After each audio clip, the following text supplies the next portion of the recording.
Alright, here we go. Oh, give me a second. Nearly forgot to set up the curtains. Oopsie daisy. Here's a look at my Wii U for a second.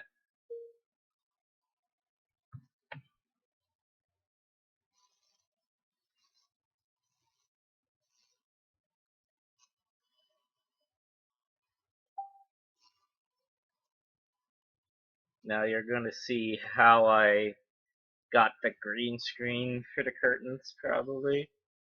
Give me a second. There it is.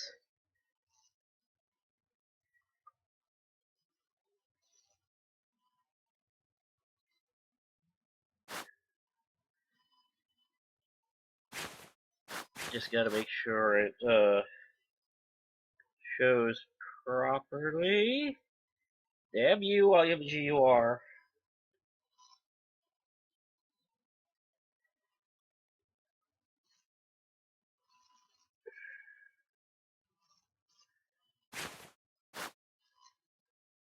Blah.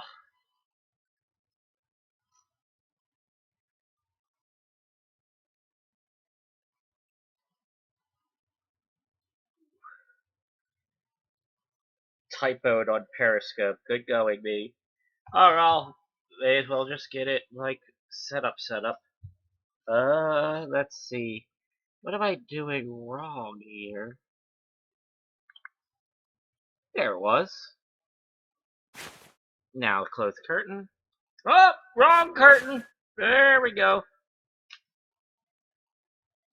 That one curtain does not like working with this, so yes.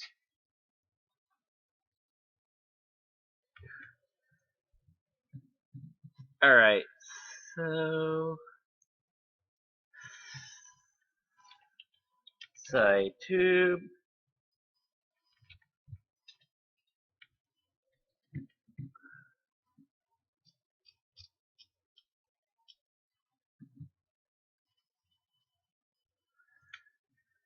Alright, we're gonna be just about ready in a bit. Just give me a second to run a quick test.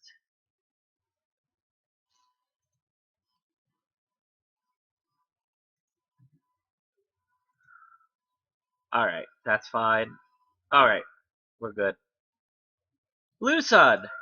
Lucid, hello. Thank you for following everything Super Mario. Also, who followed the other day that I probably might not have mentioned? Cake Meister, Damien Gameplays, DevKit Gaming. I think a few of those I named already. Anyway, let's drag Sonic Coolwood here. There we go. There we got our minimum. And we got Blue Sun in the chat. So we're probably just waiting for what? Okay, Sonical, why did you leave?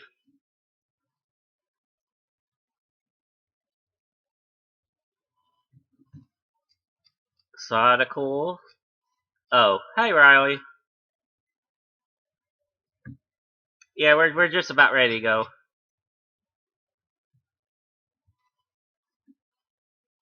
And it's quiet. Very quiet. Okay, so I guess the Sonical stuff is just Sonical stuff. Well, anyway. Oh, sorry about that, Blue Sun.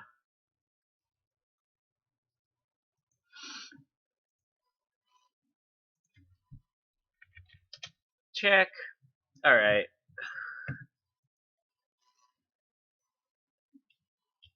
So, what's the audience so far? 5 people on ConnectCast? That's strange. Well, anyway.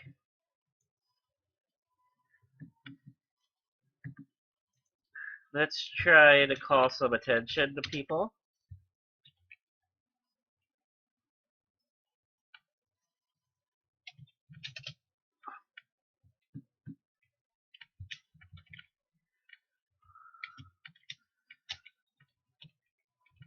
people that seem to be online. That is. Wow, I somehow screwed up saying Gigalen's name. Oops!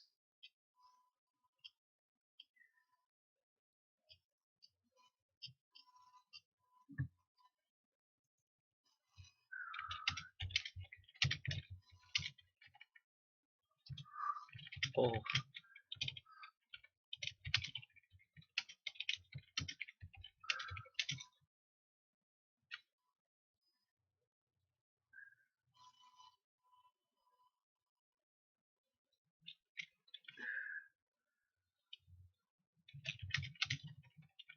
What is...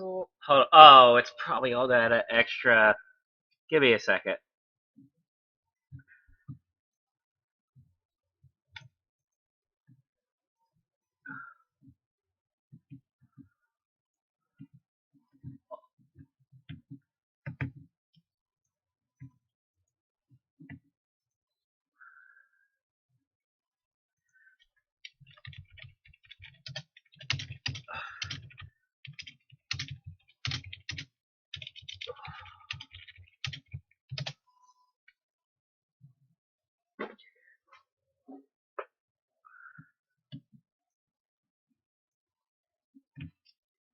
Okay, hold on. There we go. Alright. Yay! What you watching? Since I'm going to E3, I figured to watch some actual E3 stuff. So what I found was an E3 1995 documentary. Oh, the year where Sega revealed the Saturn, and when they revealed it, it's released, which is the bad move. And then they were subsequently overshown by Sony. Yep. Yeah, they thought, oh, All we right. can get ahead in the competition if we release it as soon as we reveal it. Nope. Sonic Cool, I'm not sure what's happening. Like, when I dragged you in a couple times, and then, for whatever reason, you somehow popped back out. Anyways, hold on. Ship posted now. I'm guessing Riley's doing that. I don't know. Anyway, what I was getting at is just like if they had not released it upon revealing it, they would have at least had more time at the risk of having less time to show up both Nintendo and Sony at that time. Probably. Anyway, now that we got people here, let's get this started. Okay. Hell, if Sega actually succeeded at that, Sonic would have been making consoles today. But I'm guessing it was best to let some things happen. Otherwise, we wouldn't got whatever we got today. Like hell, like yeah, Renderer, sorry about that. I was planning to do it earlier, but Riley was doing a stream a bit ago, and it literally like just ended. So, yeah. Sorry, we rendered you useless. Oh god. That was horrible. Diego, what is wrong with you? Just why? I think everything. E3 1995, first show ever, full-length documentary, great history. Oh, okay. I'm guessing this was like before.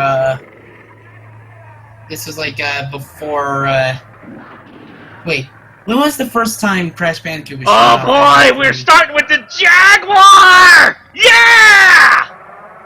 Why are you hyped about the Jaguar? Why not? What I was gonna say is, when was Crash Bandicoot shown at E3? Just a few months before release? Probably was. Oh, wow. But let me see if I recognize anything. I was at E3 last year, in case I wasn't sure I told you all about that. Oh, oh wow, Rayman! How'd they do that without his arm? Oh, speaking of Rayman, you know an SNES cartridge has been found. Yeah, I heard about that. Apparently Ubisoft themselves found it. Yeah. I'm hoping I'm hoping the German prototype Pokemon Silver cartridge would get us closer to finding the original prototype cartridge. But I fear it may be lost forever. Yo, who joined? The Sonic is like keeps popping back in and out. I'm not sure what's happening there. Oh boy, Jaguar. Dude, why are you so excited about Jaguar?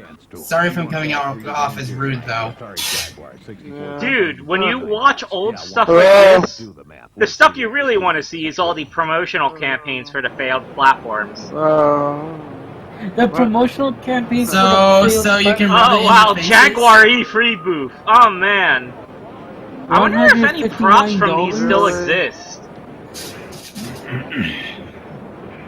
Really? So much Jaguar. Can I be honest about Atari? I know Atari was basically the birth of video games, but to be honest, it looked like they were doomed from the start. It really does look like that. Yeah, because it's just like, sure, they started gaming, but they almost killed gaming altogether. And look, there's Rayman. Rayman It looked like the only thing that was like that was probably like successful or aged well from them was probably something like us. Even his own hair is a separate part of him. Like he's wearing a wig. Yeah. But like probably the only thing that was like successful for them that wasn't consoleized was probably the ST. And can I be honest about honest to you about Sonic the Wall, Atari? we can't hear you. I'm sorry. And yeah, Redder, I understand. You can go to bed. I was going to... Right, this guy's already dying on Rayman, and this is meant to be promotional material. Wait, this guy. This guy. Hey, doesn't know how to play DevKit Gaming. You died in World 1-1. This is Moobie Night, which is something I tend to try to do every Saturday, where I just sit back and watch some things with my audience. Usually, usually gaming-related promotional material or cross-media stuff, television shows, or in this specific thing is an E3 documentary. And I'm watching this through SciTube. So like if you check that SciTube link above, let me link it here. Okay. Sci.tube are Kiddo Cabuses, and if you pop in there, you will be watching it in sync with us, and you can do commentary right along with us. Anyway, like probably. Can I be honest with you about the like one of my few? I'm going to say this about the ST version of the Lemming soundtrack. It's not that good. It's just like the chiptune does not work. Oh. The Lemmings Atari ST soundtrack. Okay. Like you really have like if you're like when it comes to like porting It's probably dumb of me to ask, but why are we talking about Lemmings? Yeah, Alright, looks like they moved on to the next game on this. So here is which one is it? What is this game? Show us a title screen. I'm not that familiar with Jaguar games, so I need a title screen. Where did you learn to fly? Wait, you were just getting hyped. Oh, is it that one? Is it that one? I'm just calling it now. Soul Star System. But you were just getting hyped about the Jaguar. How do you not know what games are on here? I have a general idea of what game's on there. I wouldn't be able to identify one by a generic sci-fi intro sequence. Oh, Especially since this looks like bull shots that the actual Jaguar can't do. We interrupt this promo to bring you Transformers Beast Wars. No, it's false advertising. You didn't know, Giga? To be fair, if Jaguar actually had a Beast Wars Transformers video game, it'd probably be pretty sweet. Gonna be honest, wait, is this really on Jaguar? Or if this really is false advertising? Because if this was on Jaguar, I would be impressed. I don't recall seeing anything on the Jaguar that was really visually impressive for today. Like a lot of the stuff, a lot of games look like stuff the Super Effects could do. Yeah, it's so. Or the Sega 32X could do, you know. So. Like this looks like this looks like I would say this looks kind of more like Hey. N64 quality. Not exactly N64. Oh boy, Konami! We going to Konami? We gonna fuck Konami? Okay.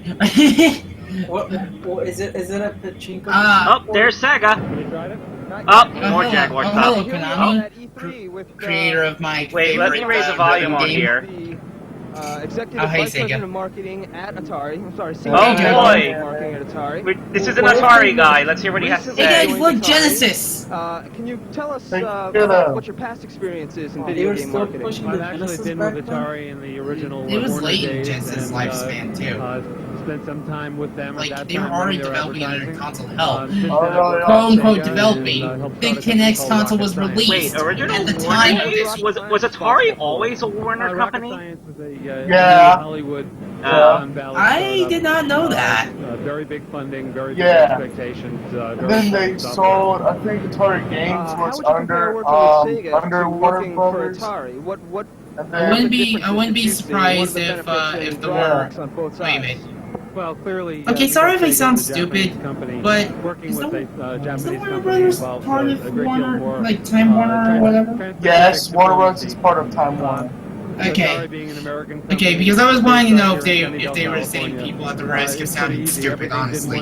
Yes. You can talk to everyone you need to talk Anyway. to. Talk to manufacturing. Make things happen much faster. Back to what I was saying. I wouldn't be surprised if there was an attempt to try to make an Animaniacs game on the Jaguar. Jaguar. Sorry, I have trouble dyslexia. See that as an advantage, and what is going to be done to exploit that in marketing? I know. Well, Don't I learn think me. it's very rare in marketing or business in general to get an opportunity like Look at that neon Sega logo. Frankly, there is no alternative to Atari under $300. It's kind of sad seeing this. And then when I went to E3 last year, it was basically the Atlas booth with some Sega stuff. Like that's how low Sega went. From their TV ads? I'm gonna call it now. There's probably gonna be a Sonic Mania booth at E3. Sonic Mania will already be out by that time, though. It might not be. Very significant. Like usually E3 is for like upcoming stuff. Actually, they only showed off 3 zones so far. I'm not sure if they would be released that quickly. Consumer Isn't it supposed to be out for like the Switch's launch? One of my last questions. No, it's not. No. Well, never mind It's then. supposed to release on spring. Atari has They only plans to said get on the spring, net. so it's gonna be either April and or possibly May. do a worldwide Yeah. launch. Ooh, that is actually what rather is skeptical Atari because planning if to they get say out of we're the worldwide releasing it web on spring, that's a and bad the rest of sign. access. How is it? No Dude, game's this ever is- actually released in spring. Historically, Atari's had. But remember, isn't it primarily a digital title though? Here's the problem. You can't develop a game, a 2D Sonic game that's longer than Sonic Generations within just being revealed last year. There's a difference. You Sonic realize Generations- Pac-Man's probably been developing stuff for a game like this for aeons, right? Because they're the ones Yeah, Yeah, but- I know that. Sonic Generations relies on 3D assets. Sonic Mania relies on 2D assets. Still, 2D assets still take a while. You have to do 8 hours and hours and hours of polishing graphics. Again, this is And also bugs Sonic fixes. Mania is basically Pac-Man's pet project from like years and years of build-up. I'm pretty sure he like had most of the game already ready when they like asked black and him white, to like pitch them a game not at that immersive point. VR, but Like, real arcade style VR. Like, you know, Once you played these games, you don't want to Retro play any other Sonic kind of Engine game. was It's a around much since better experience. the Dreamcast. Jaguar will deliver so Like, much more. I literally in terms of still CD, have like a and, self-boot Jag Link, ISO of which is Retro a way to Sonic play for two Jaguar Dreamcast. systems That's how old it onto is. another Jag modem. The thing is that it worries me that it's releasing so early, because I have a feeling that the worst worst comes to worst, they wouldn't have enough time to make enough unique zones. Or So make yeah, enough, we basically make just all gave the no other zones. we basically just all gave the- no crap what the Jaguar public relations guy said. Jaguar VR! Jaguar VR. Was that Jaguar scrapped? sucks. I think that was. I hope it was. It is, I think. But There was supposed to be a Sega VR. Oh, that's Jaguar. Oh Were man. they really trying to do VR way back then? VR being the future, my ass. But the future is now. Back to SNK. back Yeah. to what was Oh, SNK. back to what I was saying earlier about it being coming out so early. The worst that could happen is that they wouldn't have enough time Were to those meant to be like Jaguar controllers? Basically, Like, what the as you heck can Polish- see, we have polish a the helmet game design or a enough, headset design. or like make the older we have some zones be pretty polished special enough to be parts on fun the in their system. own right. The That it might end up optical being system, a the rehash tracking because they didn't have enough and time. also the acoustic Well, That's what I'm worried about. Well, in terms Giga, of the tracking remember, we're system, gonna we find have out more news probably the about world's Mania in highest performing tracking 2017. Is it just me, or does that Even though it's a Jaguar consumer unit. VR headpiece look This kind of unit like a actually Toonami performs to a drone? higher specification than even the Oh. industrial systems. Honestly, Yeah, honestly, it looks more comfortable than the VRs I've seen today. And in that context, You got a point we're there. able to not only track the Yes. headset in real You got a time. point there. In fact, it's at about. I've seen a 200 VR set but we're set also at Anime able to Bonsai track, last year. to track Never the- got a chance So to that's try gonna it out. provide, I've I was tried tempted, but I a few really don't want VR to give things. it. I tried a few VR The second demos. key thing is I in the tried optics, we Oculus have Rift at a very E3 and I was special disappointed in it. optics design that, And I tried really a utilizes pop-up the full gaming power VR of thing the at LCD display technology in here. what And in was that it called? context, At Tropicana the in New system provides Jersey, a very wide field, about Gamacon, 52 I think it degrees, was. high quality color And range. yeah, Seems that so. one So that one obviously also means you disappointed don't me have to because have a TV set anymore. I kept turning around so much I I'm tangled the sorry. headpiece What is set the with But it was like last- all the wired field up. of view on your? But last thing on the whole Sonic Mania and Spring, yeah, I'm not buying that they're coming out in spring. I'm Why guessing don't they're you going want to to buy delay. the game? No. What I mean is that I'm not believing that it's going to come out in spring. High quality LCD. Dude, Okay, this but is this Taxman price point we're is talking. revolutionary. Remember how long The it's third major been? feature is the acoustic system. It was announced We're like using some in like was special, it July, right? Dude, they only reveal. Hey, guys, remember there's an actual thing going on that we can talk about here. Get quite good They only revealed 3 zones. That's not hype. Guess what? Most previews don't show you shit! Yeah, They most should Okay, get really Sonic. high info from us, Giga. Calculates all the angles. Sonic Mania news is Do usually you really expect them to trickles. basically show you the entire game before they sell it to you? Where the system They did that with Generations, though it was a... That was because Sega was desperate to sell a game to people. It's not in any way Yeah. to be assumed that this is It was the that production quality. desperate. But if we load up the game here, Still, I Anyway, expected more news let's than actually just, try to focus on the 2 months video. old, this game.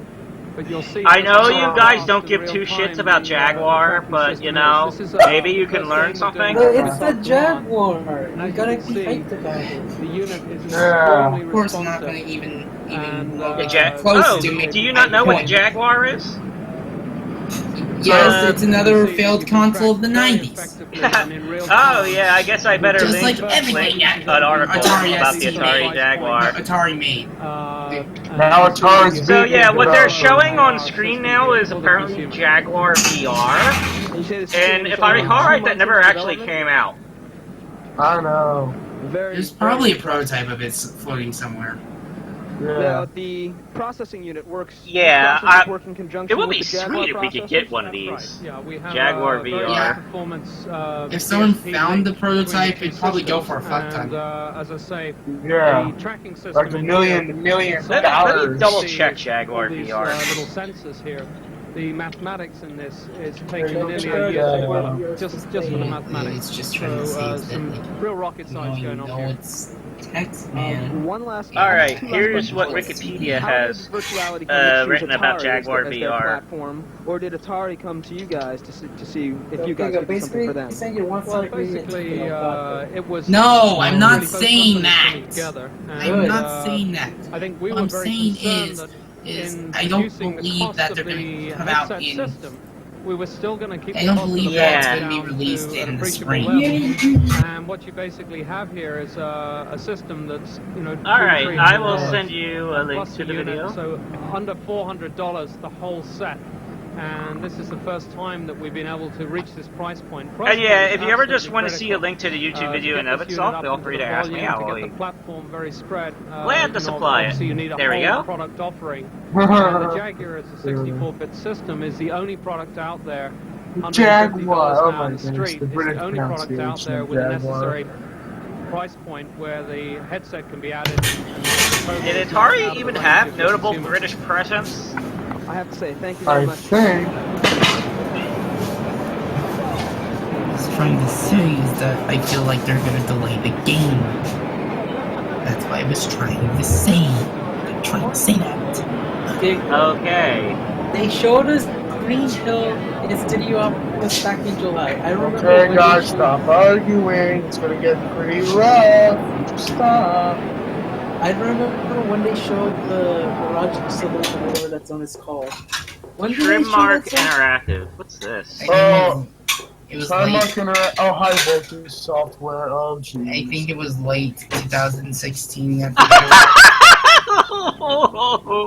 women can't jump movie. Really? Really? This is on a That's a promotional movie. tape. That's Yes, a I movie have a made by- Discord. White men can't jump? Yes. That's a movie. That's a movie name. The name of the game ever movie come out? by Fox. White men can't jump. That's a movie by Fox. Did this game White ever man come can't out? jump. I That think. sounds racist. It is racist. My goodness. I'll give you this. What's going on? This game. Let's play ball, baby. So I guess this is meant to be like 3D NBA Jam. Because that's what the setup seemed like. Oh my gosh, this looks. Yeah. This looks like shit. I'll be frank. It looks like shit. This looks like Here it comes. nothing like NBA Jam. It's like an NBA Jam ripoff. You're too slow.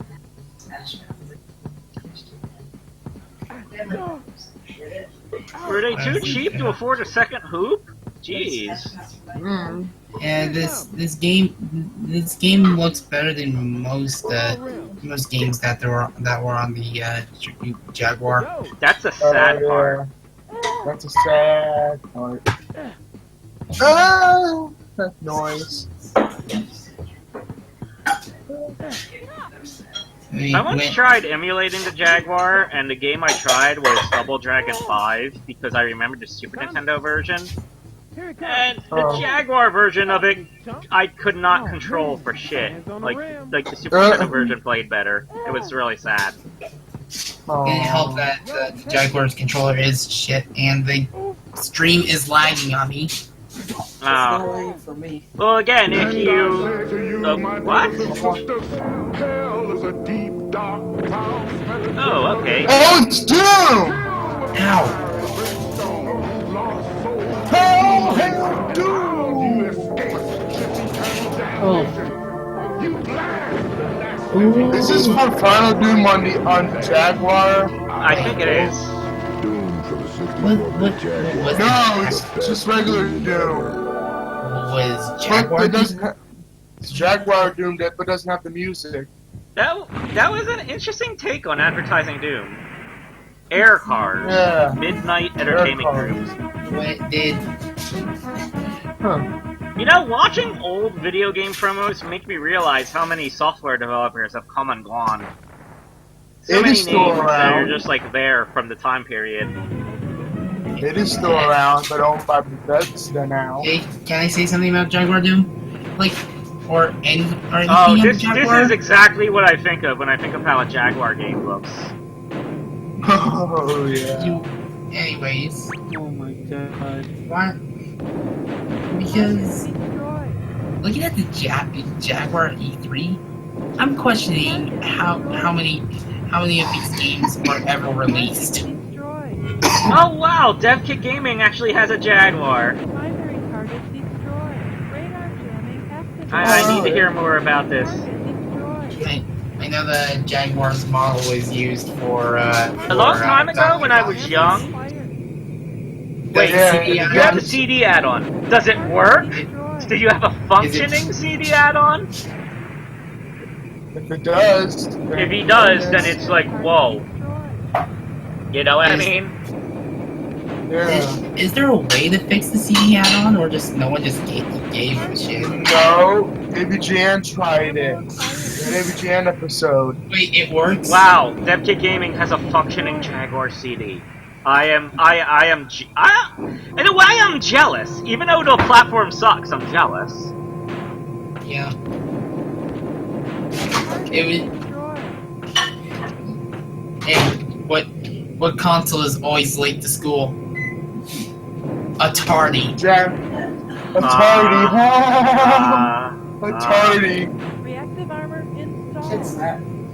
Wow, ABGN did not get it to work. Sonical, Yes. you gotta remember, AVGN is a character actor. He's not a Oh yeah, real... James Wolf.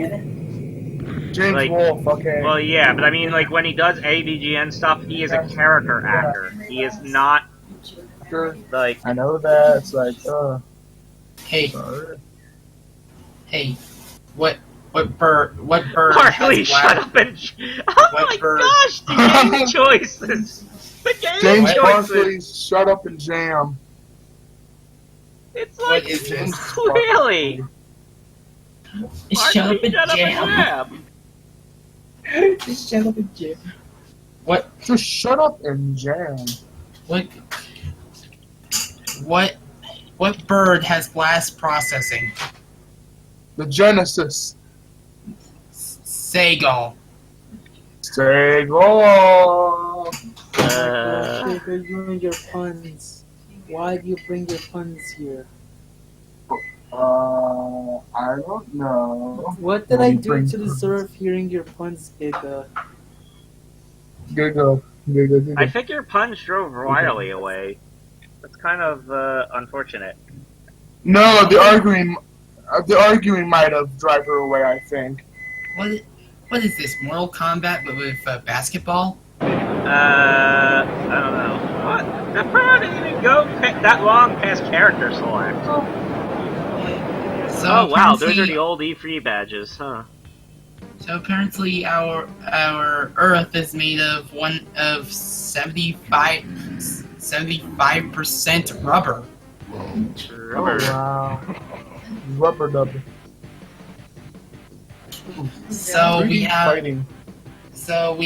ourselves some drinking Wow, rubber. that imagery. This like they picked the absolute worst imagery for here. We have this guy choking a girl. Like really, you want that on your E3 presentation. The Saturn called Oh. it wants its Virtua Fighter back. I think this is that game that was like that a bunch of Virtual Fighter devs jumped ship to try working on, and I think it ended up getting canceled or something. Like, is that what this game is? Fight for Life? Yeah. Still, Yeah. Kind of reminds me Still, of I wanna Virtua know. Fighter. how much? So it's how nice many- seeing all this video footage of it. How many of these Jaguar games actually released? Also, how far are we in the E3 lineup? Because I feel like most of it is just Jaguar. Were they really trying to push the Jaguar back then? Yeah. Okay. Atari was just. Oh, just apparently this Fight for Life did come out. Give me a second. Let me link the Wikipedia article in the stream chat. Oh. Here we go. Oh, there it is. No pun intended. It apparently came out in '96. Oh, it dropped support before Atari dropped it. Oh, Yeah. wow. So this game wasn't its saving grace. Yeah, it was its dying breath. Yeah. This game didn't save the Jaguar. What I want could have to. saved I the want to bring it Jaguar? up, but I don't think anybody wants Is there? to hear it. I think first off, the Jaguar needed a new controller. That's one thing that could have saved the Jaguar. Yeah. What else did it Advertising need? sucked. Well, Better You advertising. Yeah, it's better advertising. to be fair, all the advertising in this era sucked. Except for the PlayStation's advertising, I think. Like they were just straight to the point instead of just trying to compete. Also, like looking at Fight You're for not Life, even- it seems like they were able to improve the graphics compared to some of the earlier Jaguar games somewhat. So it's quite apparent many of the games were released before they were really ready. You know what I mean? Yeah. Yeah, ready. So they're like a similar case with Saturn. Like too many except rushed this- games that clearly needed more time in the oven. They were only half baked. Of course, very much the same mistake Atari made that caused like E3 and Atari Pac-Man to exist, which would contribute to the gaming crash. Yep. Oh, Atari. Never learning a damn thing. Now it's just a video game developer now. Quote unquote developer because they don't even develop a damn thing. Yeah, they're pretty much just an IP holder. Huh. They're just Atari SA. they're a carcass. Welcome to Nerf Max Force. Get ready Nerf. for action as you enter the Max Force Why would virtual we want to training nerf facility. Max Force? Start He was by pretty cranking out a decent barrage on of video darts power. with the Oh awesome wait, power of Razor Beast.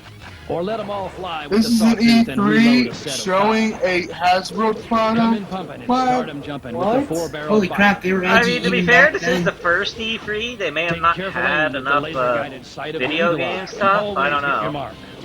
In the new Max Force video game, So- you Oh! can go to a dozen different machines and have access to over a dozen They're actual doing a Nerf video devices game with a to complete tie-in your product. missions. Why do I want someone to mod Nerf Super Soakers so they So can grab your transform it bazooka into and pull away as the rotating into turrets serve up a Splatoon non-stop weapons? barrage of balls. Oh, Aren't they wow. already Splatoon weapons? Yeah. I'm pretty sure Other there way. are.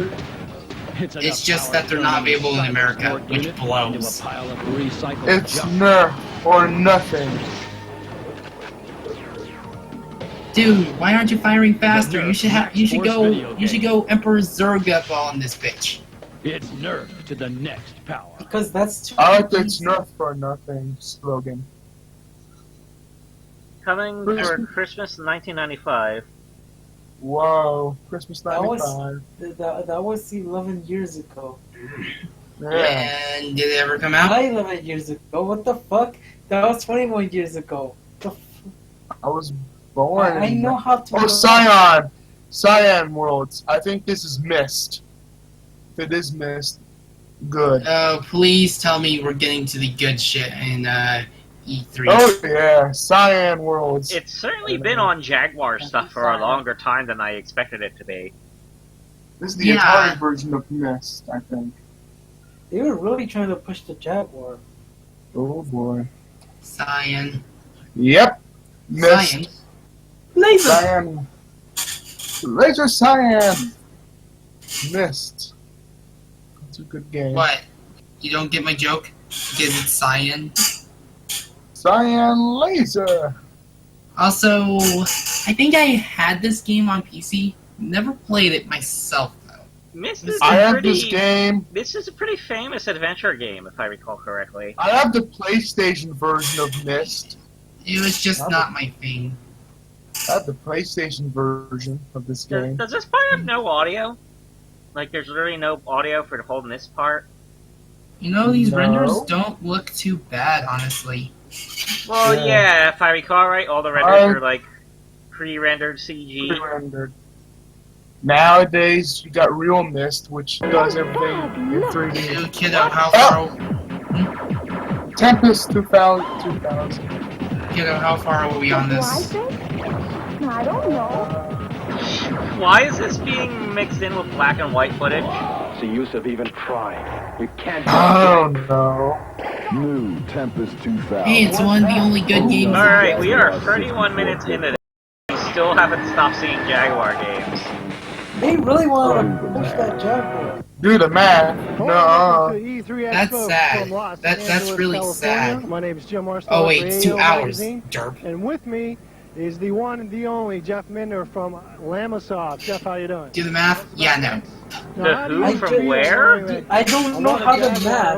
I literally said Christmas 1995 was 11 years ago. Well, I don't know about that. Good job, Mom. Whenever I can.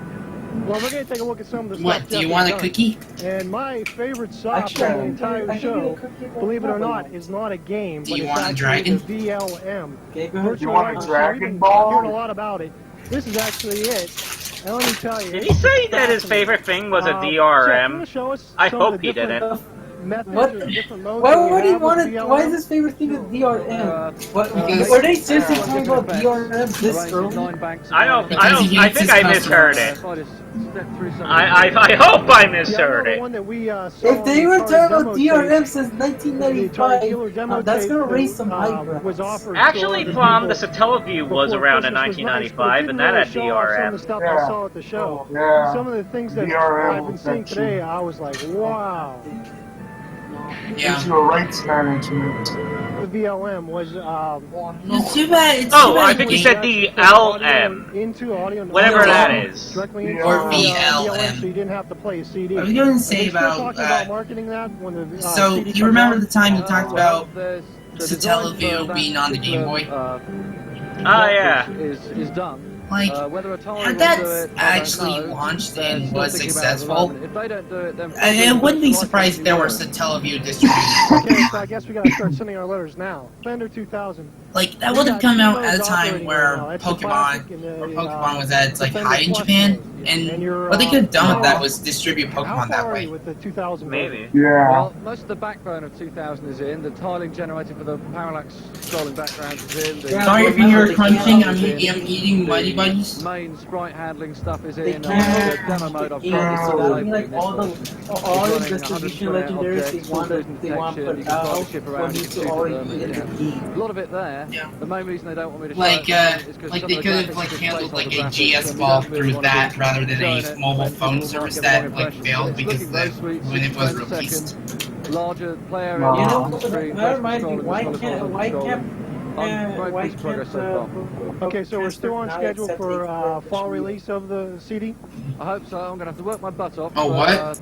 Why that's can't what the I'm aiming Pocket at. Transfer Well, a lot of for people are 4th waiting for January it, Jeff, so Gen we gotta work on it. exception here? Okay, we're gonna try to see That's if we the can step only back and way take a look at the game now. Could you just kind of like it's the only way explain you the can get different you is mechanics through of a glitch in general. One thinking, right here, one there's thinking it's Flossie. because Flossie of says the work is because in of how progress. Mew was obtained. It Absolutely gorgeous, Jeff. by the ways Absolutely gorgeous. You it gotta get was her back. obtained or like Well, it's like something went wrong on its how it was generated or something like that, and because of that, I'm going to start with the AI and droid. because of that, Means you've got is two prevented smart from models. The transferring. droid This is from there. Defender Much more intelligent than 2000. the droid was in Tempest, which Oh, just shot Defender These guys 2000. will Though punish I you, am they'll curious, catch all what the if someone humanoids, trades the they'll glitch shoot Mew to randoms, another take away game and tries humanoids, transferring it humanoids, that bring way? them back to Will it go the through? Great, let's see some. I don't think so. It's. I know. Well, you're essentially just scanning data from another game and putting it into yours. Wow, it's really moving fast. I know I'm probably using the wrong. You hear that? Fast. Gotta go fast. Gotta go Goodness. faster, faster. Fast. For the Goodness, this naked thing has eye. turbo. Sonic the Hedgehog. Dude, this Now, is what do you call Jaguar. this, Jaguar the Championship Jaguar. Party? Look at that Okay, hyper Oh. What do you call these graphics effects that you're seeing back This here? guy's with just the going in Aurora circles. in the background. The Aurora comes from the same. But Kinda, Tempest Oh, 2000. that's kind of what you do in Defender. You go around in circles until you wipe out the enemy wave.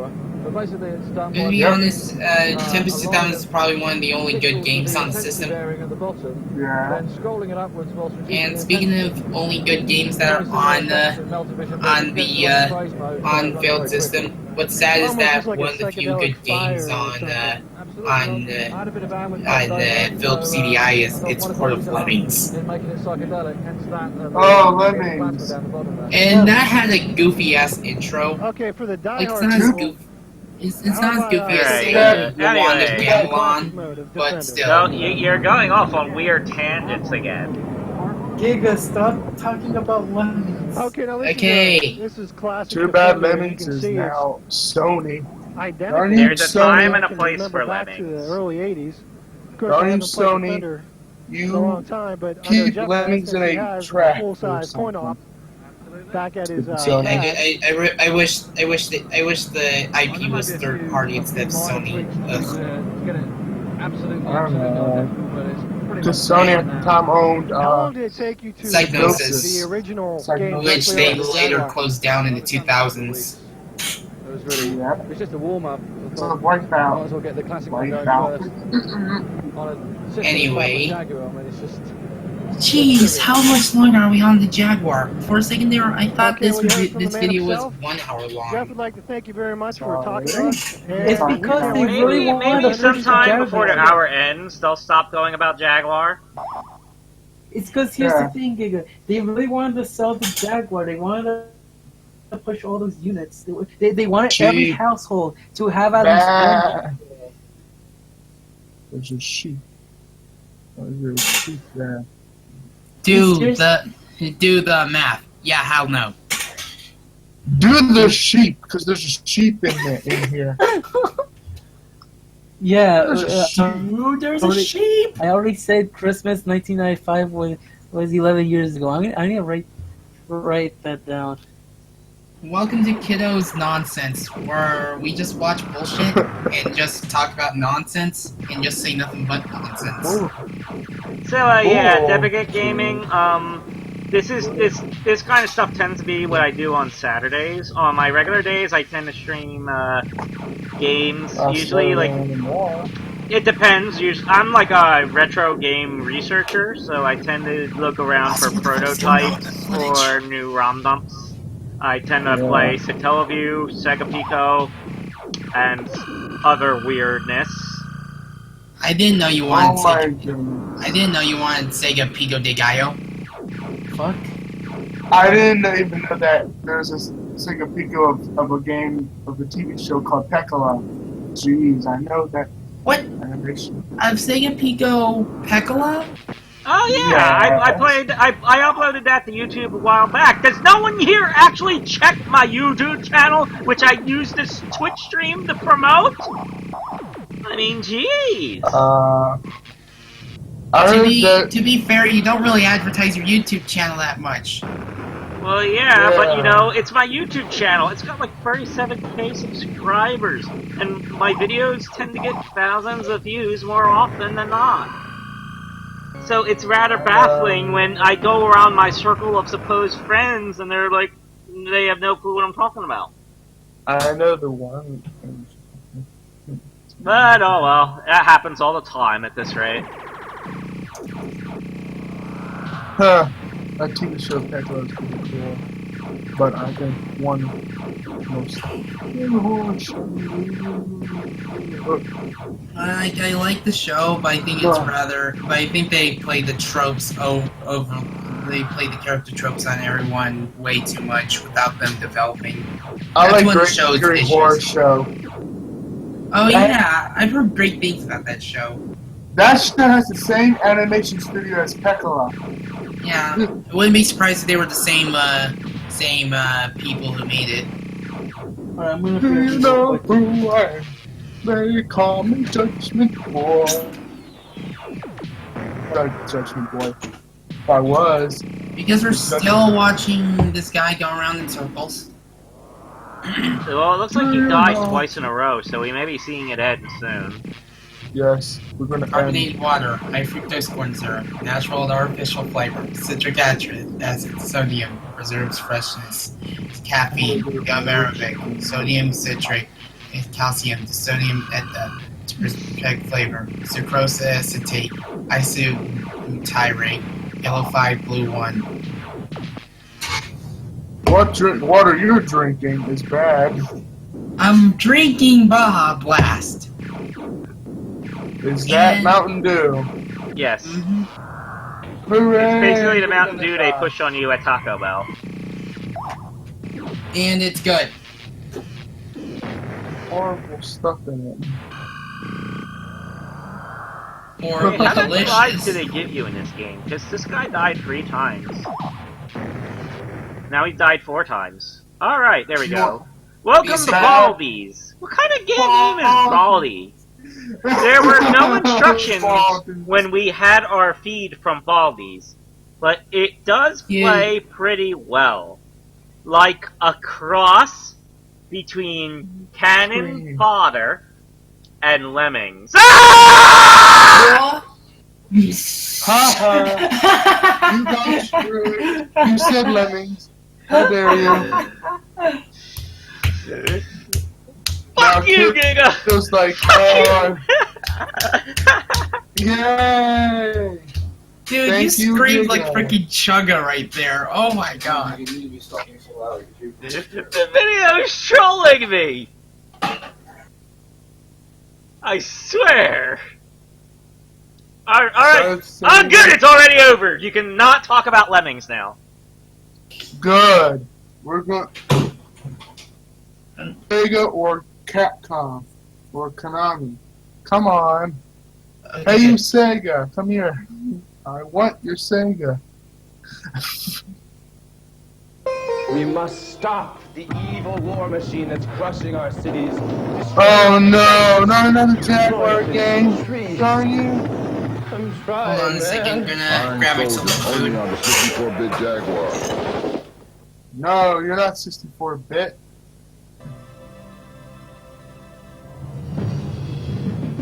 How come you're 64-bit? BF-134? Oh If there my were goodness, 134 Virtual Fighter entries, I'd like to know where they all went. To that girl right there. Oh my goodness. Oh my. That spaceship is nothing compared. Oh my goodness, that spaceship is going. What? Okay, I'm back. We're on the starship VF-100. I got myself 8 Oreo cookies and Attention, Maverick Assault Commander. Oh my god, this game looks hilariously bad already. This reminds me of that EA game with awful motion video. No, that's by Origin. Where EA took it and made it into an online service. We don't recapture this planet, the entire star system could fall under their domination. What is Your this? primary objective is to locate the enemy Star force Wars? and destroy them. No prisoners, Spaceballs? no quarters, just shake and bake. Oh, that The only movie. chance we have to mount an effective counterattack Hold on a is to second. prevent the enemy from coordinating their forces in the sector. In addition, you are encouraged to lay We're going waste to to do any and another all Christmas military assets the enemy can make use of. I know this is a tough assignment, but you men are the best hope we have. Why won't you salute? That's right after. Alright. Oh look, there's 2 females and 1, 2, 3, 4, 5, 6. Oh my goodness, there's more men than female. This game is sexist. Hey, I can't wait to play Sonic Wolf, Street please, Jaguar. do not say anything too stupid, because we don't want to have to mute you again. I sent you to the corner. Why can I send puns to the corner? Send puns to it. Right.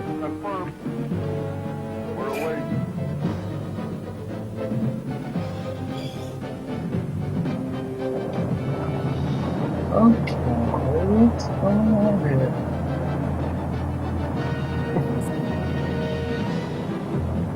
go.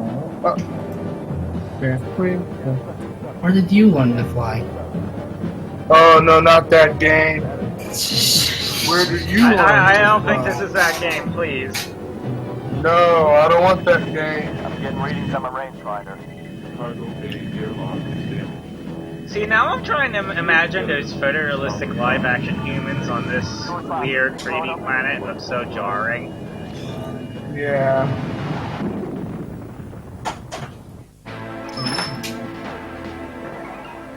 Now we're getting to pinball. Huh. Oh boy. Also, this water just goes suddenly into the freaking Death Star. And we can go into a freaking explosion. And then suddenly games. Pinball fantasies, because you don't actually want them to be real. Pinball fantasies on... I prefer Epic Pinball. I prefer, Who needs these Jaguar games when you have them on PC? recent pinball games like there's Pinball FX. I thought you were gonna say Pinball Granddad. No, Granddad! Flintstones! Oh god. So, what else could be a pinball? If not Hidden pinball Star. granddad. Hold up. Pinball Satellaview. Hold up. Hidden We already Cyclone? got Satellaview games that have pinball on them. No, no, that's a Satellaview themed pinball. I mean... Excuse me. okay. Guys, hold the fuck up. Hidden Cyclone? Hey, Plum, look, Lilac's in this game.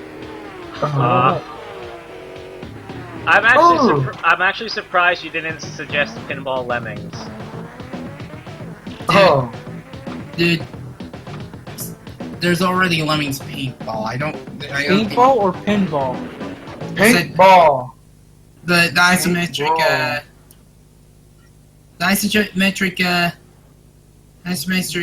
spin-off game that Mega G Wolf actually put on a poll on what to stream.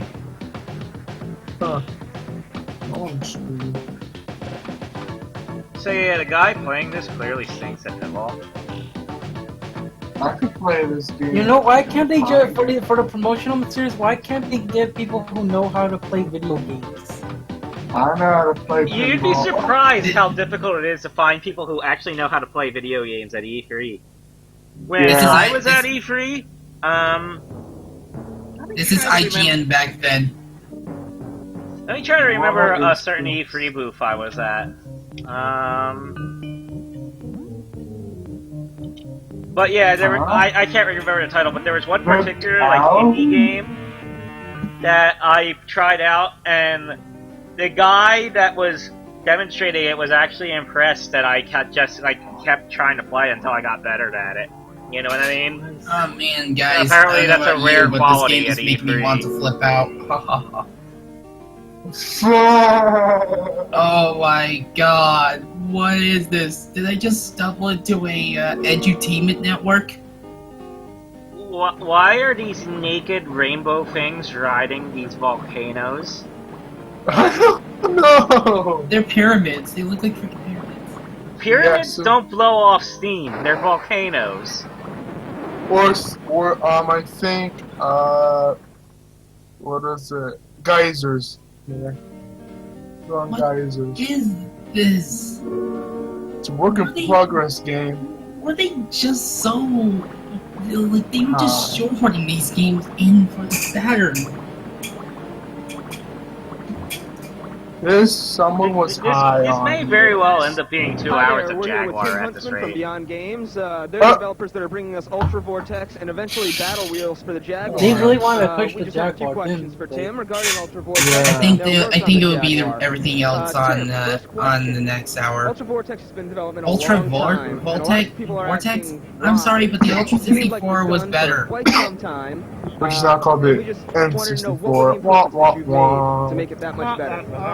From start to finish, we Thank you and good night. There were a couple of problems. One of them was with there were a couple of problems. One of them was with software itself. I like how this guy's openly saying that there are problems. I don't even know what else he's saying. Just that you know, he's saying there's problems. It's inherently amusing when talking about the Jaguar. Problems? This, guys, I'm sorry, this guy thing's gonna fail. Don't believe me? You'll see in a few months. Good quality. Yeah. We just decided that we're not going to release a half-done crappy game, so it had to take a little more time, and we decided to take more time. He said crappy. Sounds like a good idea. The game plays really well. I understand you're responsible for at least the design and concept behind a lot of the game and the plot. What is it besides the concept work that you do at Beyond Game? I'm surprised you're not going to look through the scroll bar and see if there's a point where the Jaguar finally fucking ends. Concepts, ideas. I take care of a lot of people. That's gonna ruin the point of watching this probably talk to on the internet and stuff like that. So just kind of all around everything, but yeah, let me do it quick. Oh dear, we might. This might be a whole video of Jaguar. Next for you guys and the Jag. Oh wow, that's a neat looking arcade stick. We're probably more than likely 99.9% sure that we're going to do Battle Wheels. Oh god. Because I don't know if people have played it on the links. It's a pretty fun game, especially playing a multiplayer. It's Jag can network and I was hoping it wasn't true. Is it really 2 hours? Oh my god. Well, thank you very much. I'm sure people are really happy to hear it. Is seriously 2 hours of nothing but the Jaguar? Yeah, hopefully. Yes. We'll be done with this. 5 more. If it makes you feel any better, I found a second E3 video that's 3 hours long. Oh, good. Let's watch that instead. Okay, let's cut this then. Sorry to... Okay, let's cut this. Let's see what this one has. Yeah, because we don't want to be here on the Jaguar any longer, because if I had to be on the Jaguar any longer, I'd be reading more... Okay, this is at least definitely a different video. Electric... Yeah. Oh wow, I can hear left speak. What the? Yeah, oh wow. I'll have to apologize to DevKit for cutting the Jaguar one's stuff off. Sorry, DevKit, but... Goodness, look how old this is. Oh yeah, you can tell the age. Yeah, look at that. I like how this guy's like basically snooping around the E3 Expo stuff when it should be closed. Because, it's closed at night. It's closed all day until summer. No, he's just camping. He's going to get in there early. Really? I didn't need to camp to get there early. I just, got up from my motel room, did my 45-minute walk, and then I was there. And I managed to get there in time to play Zelda Breath of the Wild. And how was it? Oh wow, let's see, what's that ad? Let's see. Something Max. I think the... PlayStation. Oh, it's that Polygon Man, the failed mascot. Yeah, Polygon Man, there we go. The one that made... Alright, so good news, this is not 3 hours of Jaguar. You get 3 hours of Polygon Man. No. I heard about that. What I was going to say is that, yeah, the failed mascot that made one of the people go mad. And shoot it. Yeah, and the failed mascot that became a final boss. Yeah. Because Crash was makeshift. And damn, what a good makeshift he was. For Saturn. Sega. We got a Sega and a Sony promotional thing. No, yeah. Head for Saturn. Nah, I'd rather head for Pluto. Relinquish. Sega!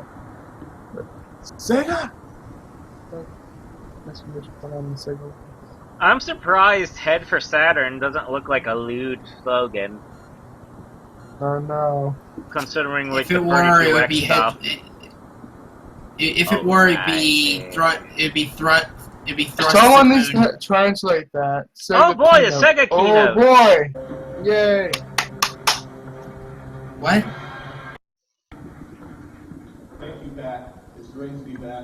Sega keynote. Sega keynote. Sounds like peripheral. No, it means they're That's precedent. not peripheral. Oh, Like, this was is where they horrible. announced the Saturn and stuff.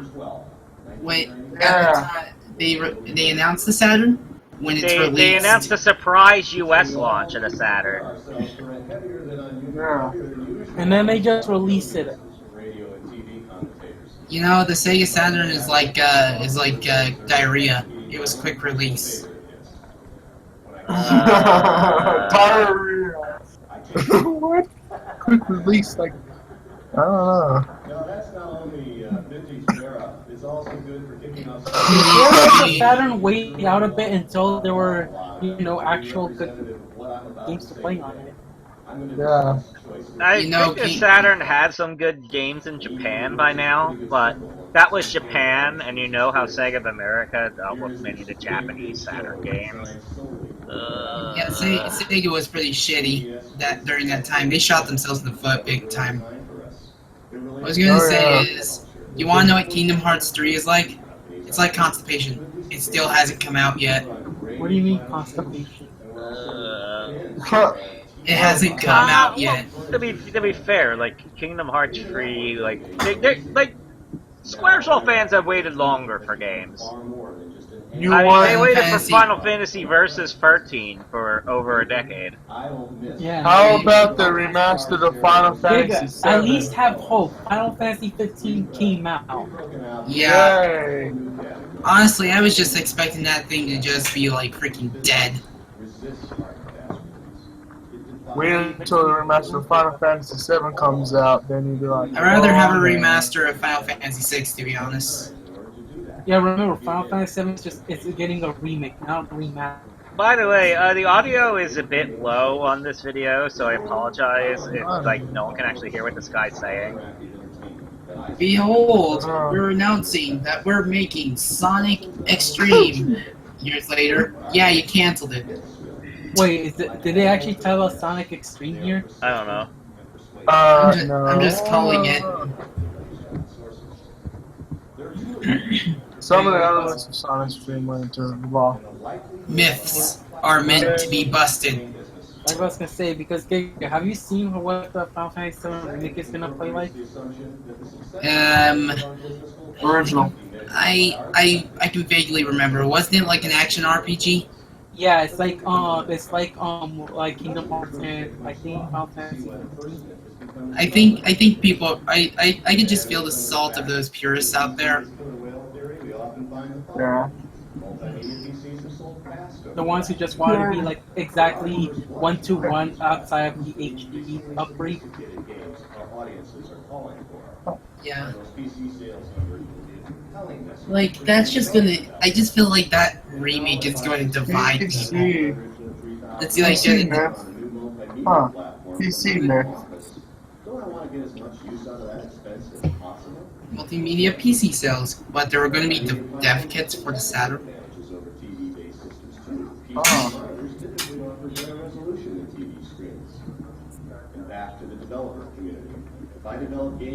PC myth.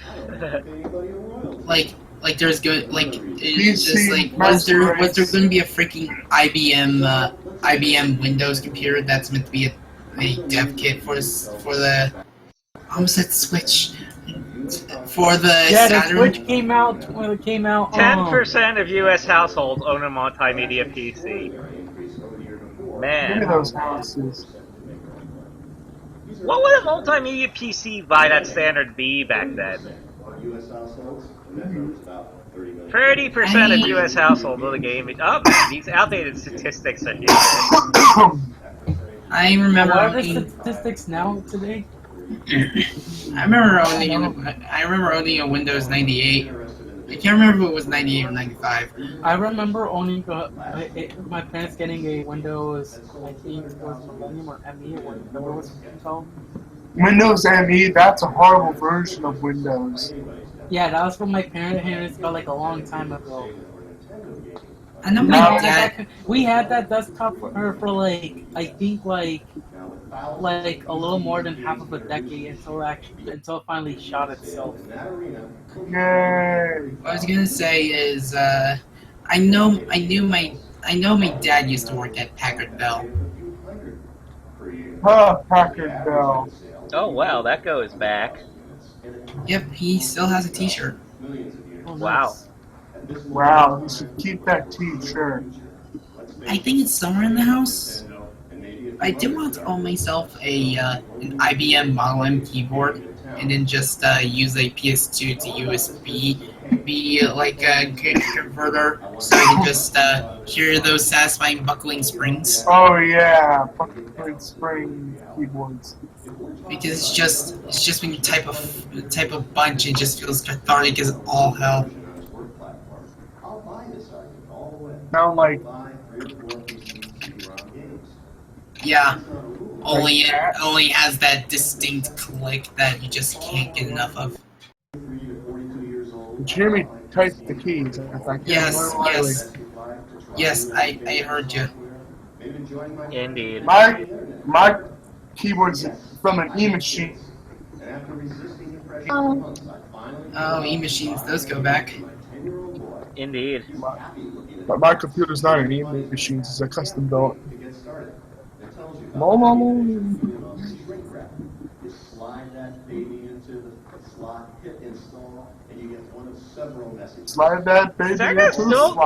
Sega's going on quite a bit about PCs on this. Yeah. What are they going on about PC? Get the new Sega OS. What? I wouldn't be surprised if they actually tried making an OS that's Sega brand. Like, what, are you a Mac user or Windows user or Linux? Actually, I'm a Sega user. Excuse me. Excuse me. What? I'm a Sega user. Really? Dude, you should get Steam. Is it optimized for Sega? Yes. Yay, Steam OS. Does its antivirus software involve playing as Sonic to defeat the viruses? Oh, that'd be cool. An antivirus software that lets you play as Sonic and defeat all the viruses.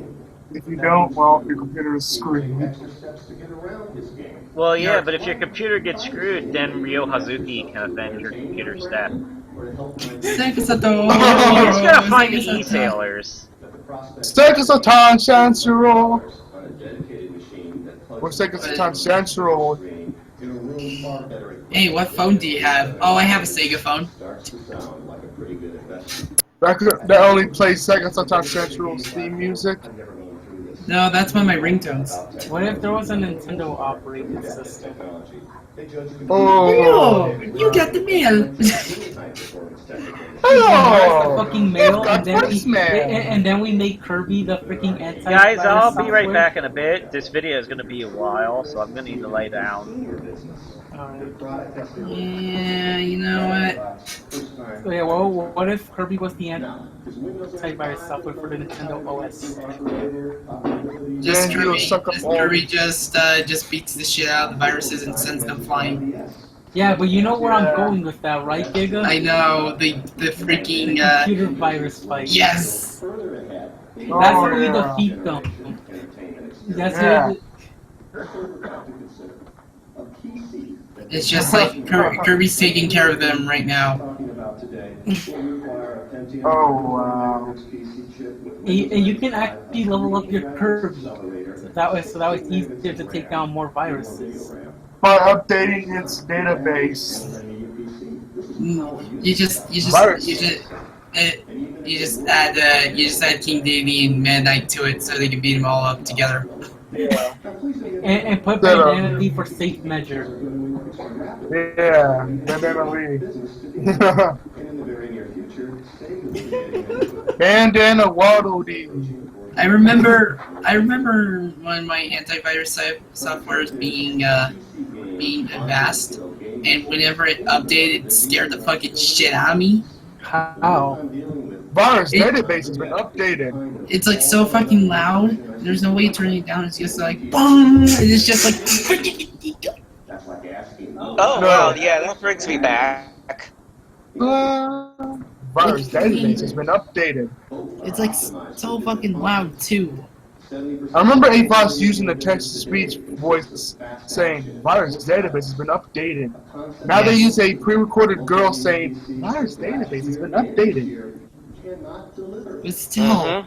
I know, AFOS. So are they done talking about PCs yet? No, they really wanted to stick their hands on a Model M. Model M and IBM Model M. I mean, we've got a conference like this. No wonder Sony was able to tromp all over them. You know? I bet people are listening. They're like, is Sega trying to sell a PC?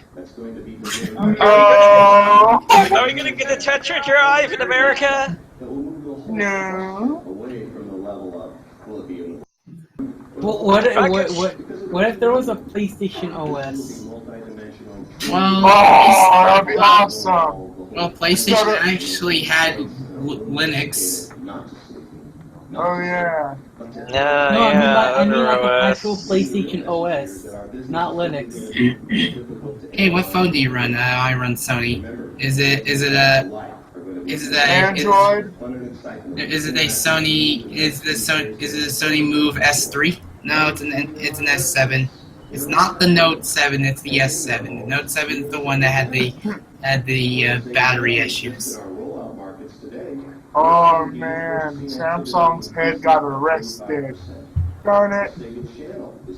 How dare you get arrested?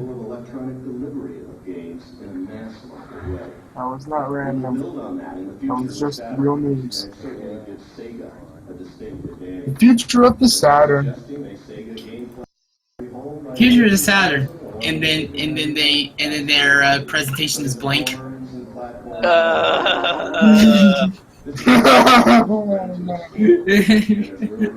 No, please.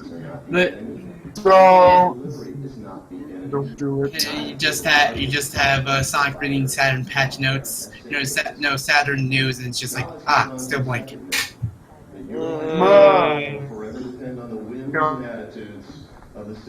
Oh, don't do it. I hope some of what I just finished saying about greater consumer expectations will begin to put the lie to this idea. Better finish. Once hard and fast reliance on a singular age group and demographic is changing and changing. I'm here to talk about OS and PCs and whatnot. I'm not actually going to talk about the Saturn or any of its specs. I'm just going to tell you, here, you can buy it now. Go ahead, buy it now. We're not going to tell you anything about it. Just buy it. Oh, no. Nothing. Virtua Fighter, Virtua Racing, though they're very fucking rushed, but they're playable. Or Daytona USA. It just has some great music, though. Daytona USA. I take a listen. Daytona, yes. They should have done all about Daytona USA. Just played a bunch of Takanobu Mitsuyoshi music for 2 hours straight. Or just have it. Oh yes. Or just have it be the entire like. Sega Rally's music and Sega and Daytona USA because he. Yeah, you're just listening to like their entire OST and just everybody's just partying. It's just like instead of just showing off the game, they're just showing off the soundtrack. And instead, it's just the entire conference. It's just a dance It's just a dance party because everybody's just jamming to Daytona's music. Yes. Yes. Yes. Yoshi Tatsunobu. Yoshi man. Yoshi man. Excuse me. What? Yoshi Man? Is that the new Pepsi Man sequel? No! Yoshi Man! The composer of Sega Rally and Sega Rally Championship. But see now I'm imagining just like now I'm imagining a Pepsi Man hack with Yoshi Man. So you can just have like Yoshi crashing into things. You can go. I don't think Pepsi Man has any voice clips, so I Well, yeah. think that's like impossible. Pepsi Man will only. Pepsi Man will just go. Sure. When he gets hit. Yep. Sure. Oh, I hit my head. They don't say that. Wasn't there a Pepsi Man mod for Super Smash Bros. 4? Oh, I don't know. Oh my god. I just I look Virtual at Fighter. I look at freaking Stripe's Look at Twitter that. page, and you want to know what he did? what? I found Lilacs' favorite amusement park ride. I'm like, god damn it. Let me see. Let me check Twitter. Cyclone. Just look in the. God, I hate this room name. The Fisters. Well, I'm trying to, but Firefox is being a butt. I don't use. Everybody uses I'm forced to use Chrome. Firefox because apparently if I use Google Chrome with Discord wants to slow down to a crawl with the internet connection. I use the only Discord app on. Okay, what did I This get is two not notifications the- for? Yes, we got our start in the Oh, arcade no. business, learning about gamer expectations a quarter at a time. We've had to provide arcade entertainment so interesting. Windows XP. Task failed successfully. What? Windows XP. To increase your score. And that means something. We are the largest creator and marketer of arcade and consumer interactive We are entertainment largest. in the world. I know Arcade. friends among the competition said in a recent article, our heritage claim was much overused. Trust me when I say this, if any other company could claim the heritage of 40-plus years of understanding the mind of the game player, it would. What it's yielded us is unqualified in the most important criterion for success in this business. We create interactive entertainment hits in and outside the home. No other company does this. I found Lag's favorite amusement park ride. Oh, I see. Older, more affluent. This is a group that has positively proven it can be drawn to gaming when gaming Ride the offers the kind of Cyclone. experiences they want. To those of you who pointed Myst as an example of the kind of CD game young adults want, I say that's right. And we'll do that kind better. Man, I can't wait for Sonic Revolution this year. Will be faster, more sensually overwhelming. Oh, you mean Sonic 2017? No, Sonic Revolution. It's a fan event that's gonna be taking place in Goodyear, California. It's one of those it's one of those conventions. Oh, okay. Yeah. Yep. I'm gonna be going and I'm gonna be showing off. Hold on. What the heck is this? What the heck was this in my notifications?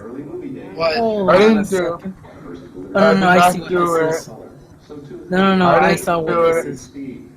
I didn't It do was it. something that Giga wanted me to retweet out of my own will. I want to retweet this damn shit post. But Giga forced me to. We're at the point where the experience of the game, the story inside the game, is what matters. Giga, you shouldn't be so forceful. It's always been. Yeah. We shall share our peaceful ways by force. Oh, sure. You're a piece of ways by force. That's kinky. Than any other medium. The interactive entertainment business is What? going to allow the Walter Mitty and all of us to finally force. realize we're going to become great hockey players, race car drivers, football players, creators for that matter. We're going to move into Race car drivers, football players. only available to us in our Football players. Now this suggests some obvious changes in the games of the future. Side-scrolling games Alright, for all the fun and let me success they see when brought the will heck is ultimately Sonic give way to newer, Revolution more complex genres. again, because I know it's like I think it's before Oh, you E3. scared me. A long time from now, Scared we me. expect to sell millions of Sonic and other great Yeah. side-scrolling games This is over on the the next 2 or 3 live years. chat. So am I talking about a revolution here? Not really. But I I'm at the Twitch Prime thing. analysts to take off their cautionary hats for a change and move Yeah. a tick or so to the right to see that this is an industry that merely paused to take a breath before That's the resuming Twitch its Prime stunning thing. growth pattern. like This is a that. $5 billion industry that was $1 billion 8 years ago. And it's going around my numbers, 9 or 10 billion. Oh yeah, the Sonic Revolution tournament is taking place at the Fiesta Hall in Whittier, California, on Sunday, June 11th, from 10 a.m. to 6 p.m. Yes. Let's look at the experience today in Japan. Sega Saturn has already Special guests include Bill and Sam Freiberger, Alan Denton, Greg Hahn, Evan Stanley, and Belina Productions. I knew Belina Productions. In the first full year on the market. We think we'd sell more, but the extraordinary success in Japan. Belina Productions. I know who he is. Yeah. Belina. Yay! Yeah, he is. He makes SFM stuff.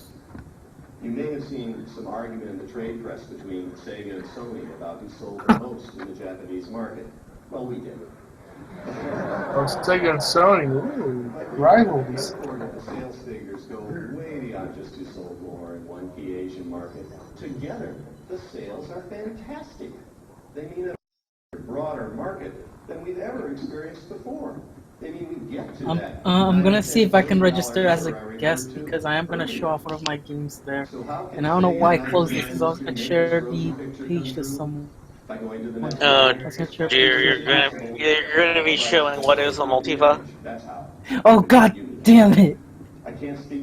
No, but what is a multiva is actually better now. It looks better now. I swear. It's gonna be better than what it was. We need Rage. Sage 2016. No, we need Sage 2017, I think. Sage 20. I think Sage 2017 is actually gonna happen during the summer, hopefully. Like. Oh, that's awesome! Come on, come on, you Sonic fan. Make fan games for Sage.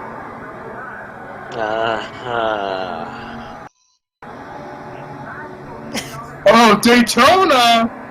Oh! Going off Daytona. Took long enough to show Daytona. So, are they using actual Saturn footage for this, or are they like using Model 2 arcade footage to try to trick everybody? What is actual Saturn? Model 2. Panzer Dragoon.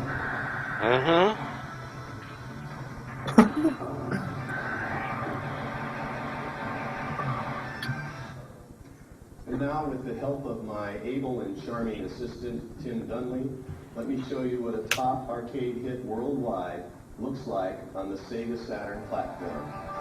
Virtua Fighter is the best fighting game ever done. Virtua Fighter. It's #1. Virtua Fighter. It has a cult following, and it's already the top 5. Oh, yeah. Yeah, bitch, Virtua Fighter. Ring out! Round 2. Yeah. Of course, they'd have Ring Out. Ring out. Also, they're using Doral? Jeez, that's like a spoiler, practically.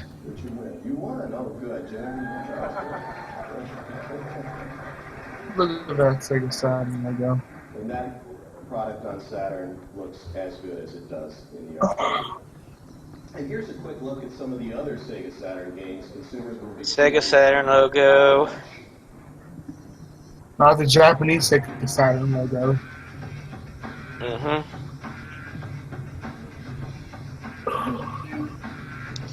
Show more Panzer Dragoon.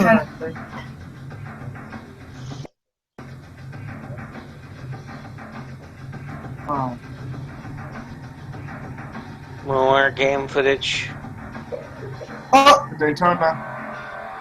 Of course. More Daytona.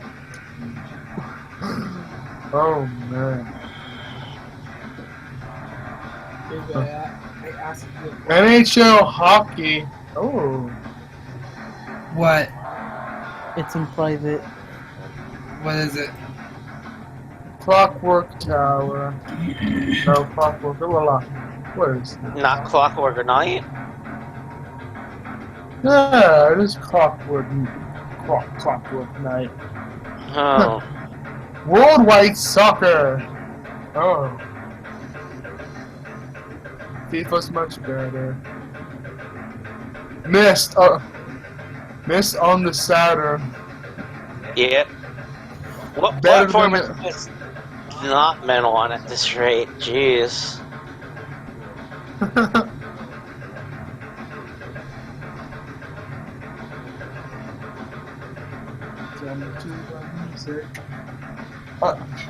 Baseball.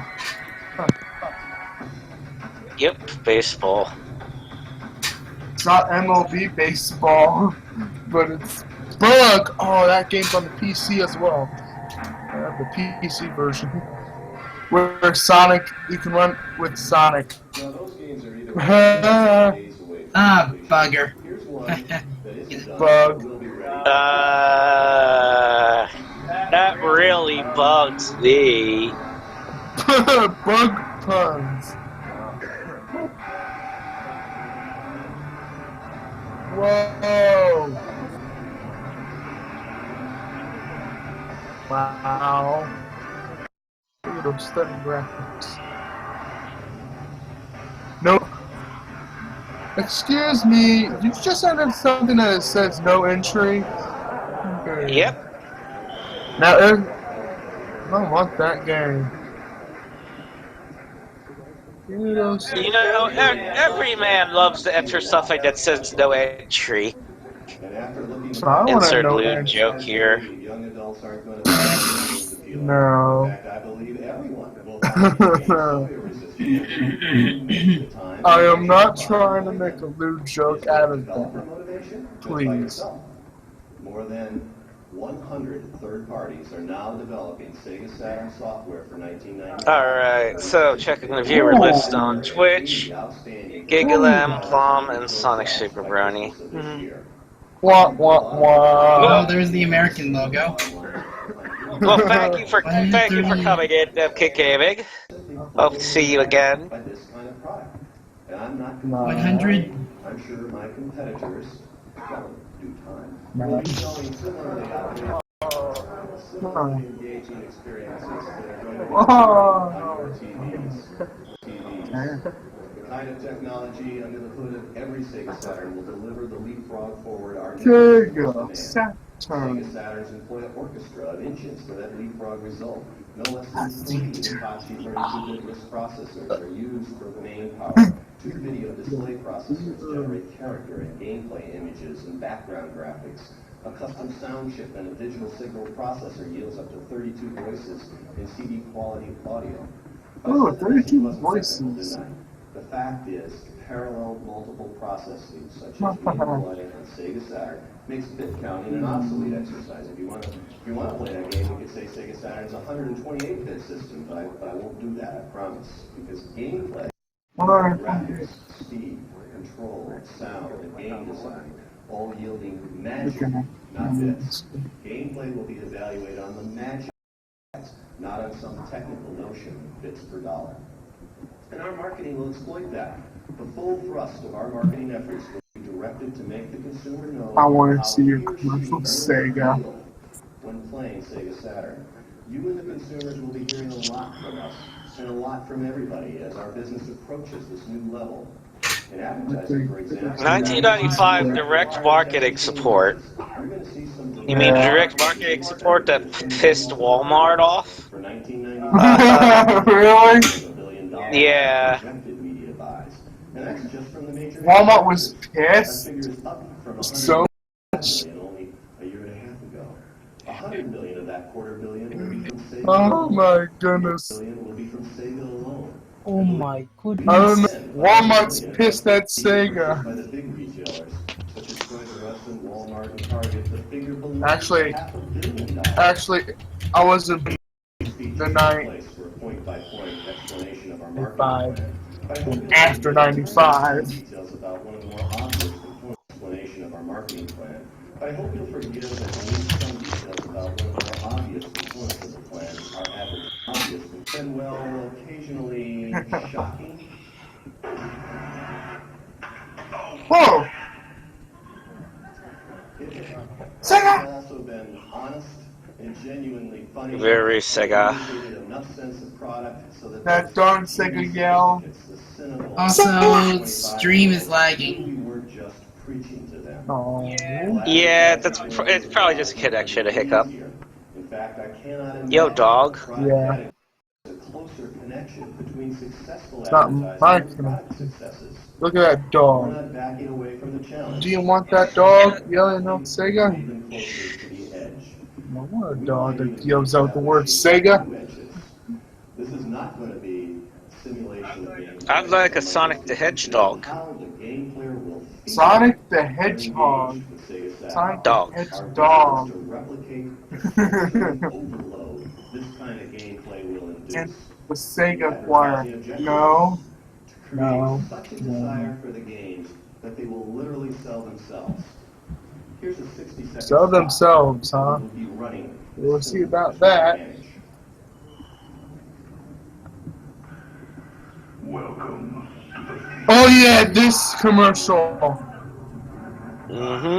Online one is think that's what the heck is going on out there? You know why the sphincter's doing that? The kid really needs to go. Number 2. You know, if human bodies really worked like that, we'd all be fucked. Whoa! Another breakdown. I remember this commercial. Whoa! It's the sphincter. Oh, dude, that was Panzer Dragoon. Yeah, we know.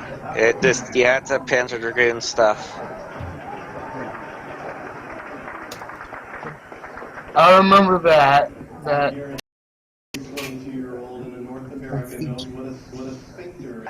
Come on, you should have put a straight through that. Straight through what? I didn't feel like doing it straight through. Okay. No. I may have had a connection hiccup. Is everything okay on the stream? Let me look. Okay, it's working, but for some reason the buffering circle is staying on the stream. Alright, it's working. Oh, that's a Twitch bug, I think. So apparently I did buffer a bit. And it caused Twitch to be dumb.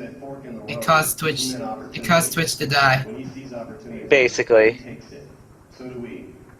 It also looks like my restream chat reset for some reason. Hello, can anyone read that name for me? What name? I don't see a name. The name on the bottom left, it's a YouTube profile. I don't... Oh, it's in Japanese, isn't it? I don't speak Sorry. I don't speak anime. Yeah, I know. Giga, we already know you keep. Anyway, yeah, hello. We are having one of our more unorthodox streams. So, please, I apologize if you have no idea what's going on. Thanks. It's an honor. But yes, we are watching some E3 stuff from 1995. We have shifted to... Yeah. We have shifted to the E3 keynotes after the 1 hour of Atari Jaguar stuff.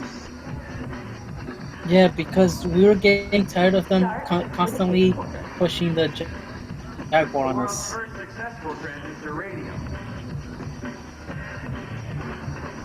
combination that started it all. For a moment, I read that as the power of fists. Smaller is better. And bigger is way better. Looks good, but how about something bigger?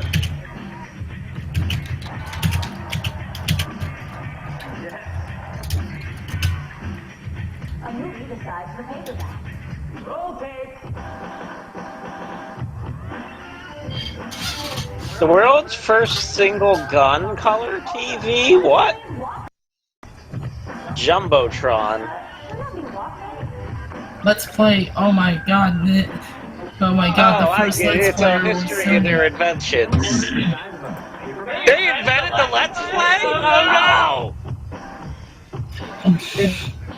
Did they invent the modern Let's Play? No. What if they did? Then I would have killed them. What? What's a cassette? Now this dish redefines the word menu. Jeez, how much did Sony invent? What did they not invent? They did not invent. Sony has a long history of inventions. Do note though, a lot of this stuff like lasted about maybe 10-20 years and then no one used it anymore. What about the CD-ROM? Like it's... Yeah.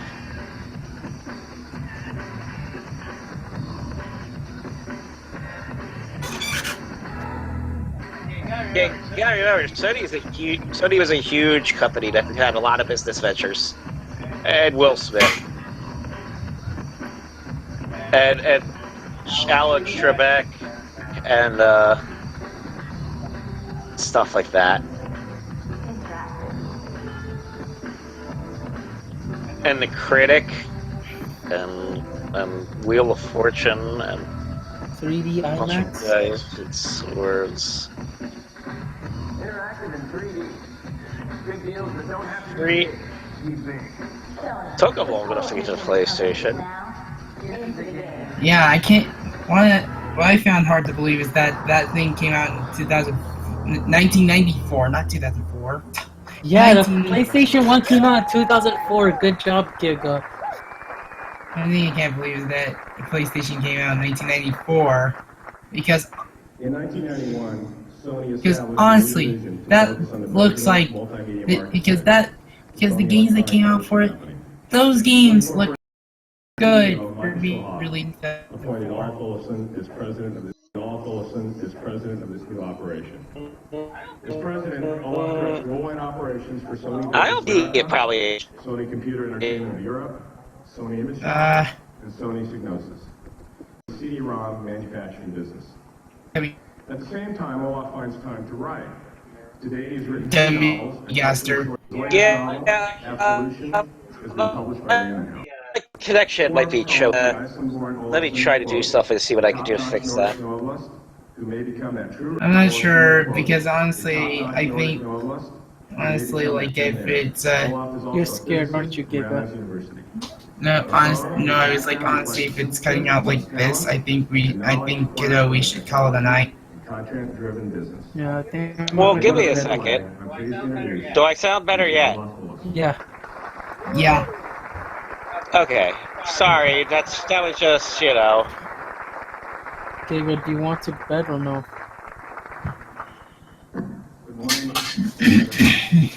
I mean, we should push through until at least a Sony keynote, you know? A conventional video game company. This morning, I hope to show you why that may be the best news our industry could possibly receive. I'm going to start by discussing this industry that Sony is about to enter, the interactive entertainment platform business. But first let me note that I'm pleased I'm not welcoming all of you to Philadelphia. By that I mean that it's obvious, first of all, that we are not in a tent. Instead, for the first time, we're indoors at our own trade show. Industry momentum, accelerating to the tune of $5 billion in annual sales, has moved us from the CES parking lot. And it's no coincidence that Sony's PlayStation introduction coincides with this development. There is significant activity underway in the marketplace, and now is the time for a definitive technology. $5 billion in sales is an impressive achievement. But as we move forward, we need to look carefully at where we're headed as an industry. As an industry, we need to ask the question I'll attempt to answer today. How can we expand and in turn, our business. How can we move beyond the current bit and a hardware cycle at 16-bit and reach our 6, 7, 8, or even $10 billion potential? The answer, simply enough, begins with technology. We all know our business is cyclical. Advances in technology come and go about every 5 years, 4-bit, 8-bit, 16-bit, and each new technology has promoted growth in both hardware and software sales. Now, however, we're in a position to grow much, much faster. In the 16-bit past, technology certainly got us closer to achieving our creative goals, but not nearly close enough. And this is evident by the pending collapse of the 16-bit platforms, which we're all witnessing much faster than anyone anticipated. Let's look at 16-bit technology for a second. Two-dimensional animated sprites that made it nearly impossible for the creative community to move beyond riddle-based puzzle-type games. For the games that consumer the software community certainly would expect to deliver. It was still extremely restricted. In the movies, it would be the equivalent of directing a film. Oh my god. Where the hero would only move from side to side, and the special effect consisted of a scrolling background. Imagine a rich film like The Shawshank Redemption. How compelling would it be if Tim Robbins or Morgan Freeman would only speak for 20 minutes without reducing the frame rate or without losing colors or motion? And the computer platform doesn't offer the answer either. Computers are designed for easy access to entertainment. With all entertainment software, consumers expect plug and play. They want to plug in the hardware, insert the software, and begin to play immediately. Tom Kalinske and I agree on this 100%. This urge for instant access to entertainment applies to all content creators and always has. To books, to compact discs, to videos. If you buy a book and want to read it immediately, there's no problem. If you buy a CD and want to listen to the audio instantly, I swear, when I click on the search message, but it doesn't register. No, when I click on these, not the text, whatever. Spend an afternoon, a rainy Sunday afternoon, on an 800 number, finding out how to load the software.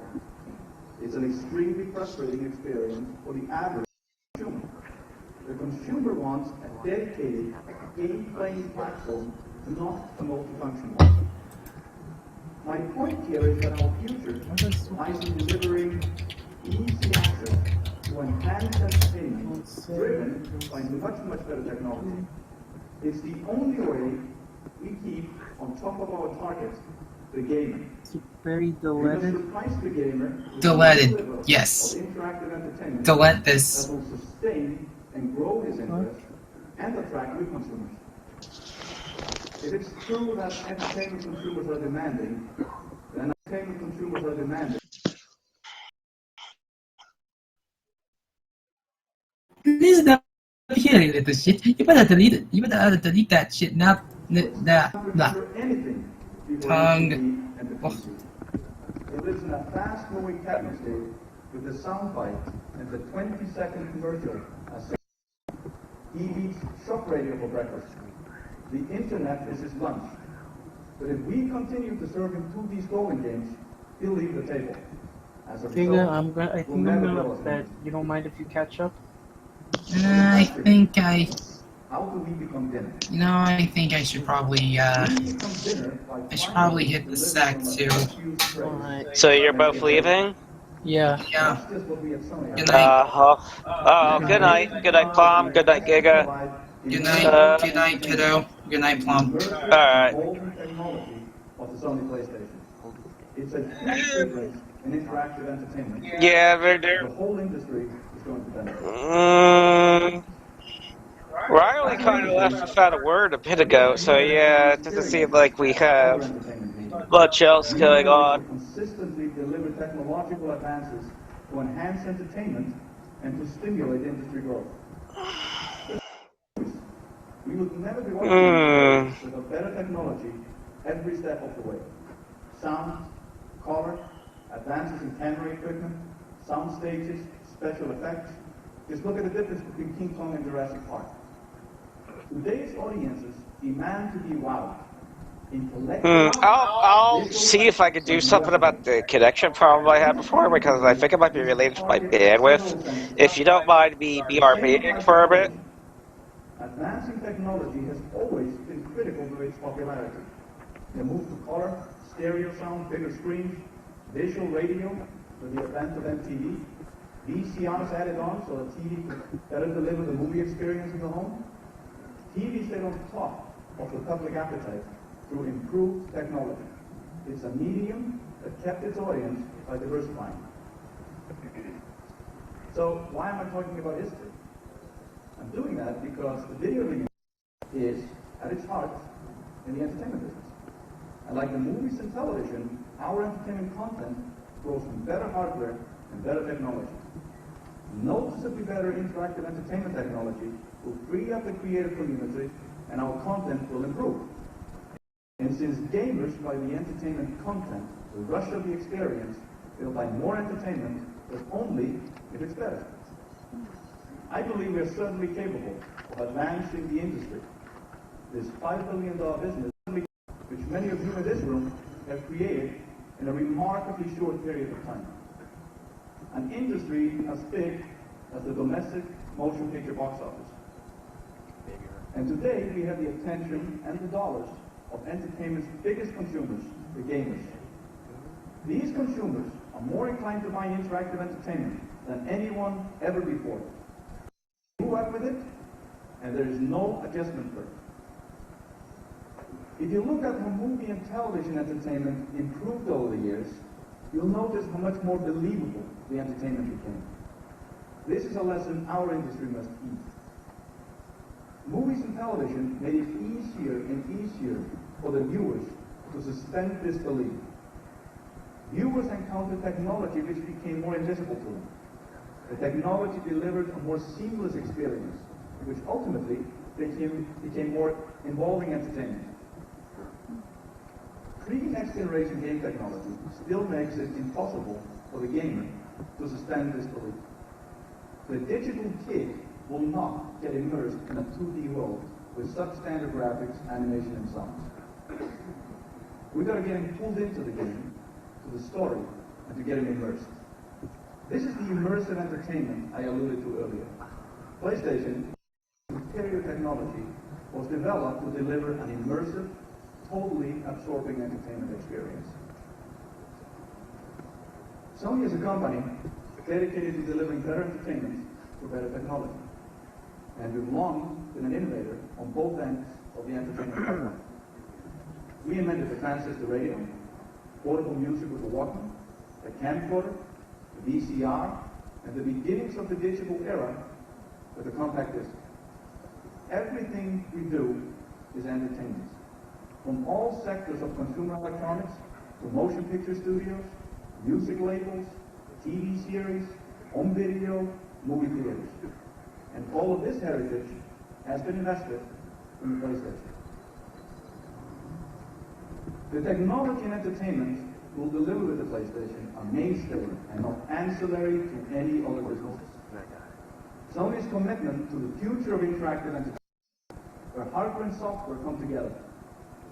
Sony's belief in a full partnership between hardware and entertainment is reflected in Sony Computer Entertainment, the first Sony company to house hardware and software under one roof. The first Sony company to house hardware and software in technology and PlayStation Entertainment. And it also translates into a cooperative flow of resources between Sony Computer Entertainment and Sony, the entertainment company. The PlayStation represents a tremendously significant product launch for Sony, and we are completely dedicated to its success. From research and development, marketing, distribution. Start with product design by one of Sony's brightest technology, distribution. With the benefit of Sony's 20-year digital heritage. Pick up the distribution by Sony's global distribution network. Continue with more than 350 world-class Sony employees dedicated to software. Conclude with the allocation of marketing resources on a Sony scale for the PlayStation. What do you get? Well, let's take a quick look. All right. In the gaming world, a little ripple just station, but it's just for fun. Once gamers check into the PlayStation, they take fate into their own hands. Real 3D action.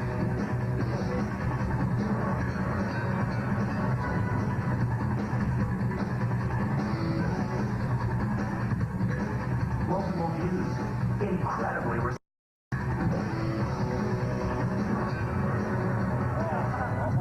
co-creative entertainment.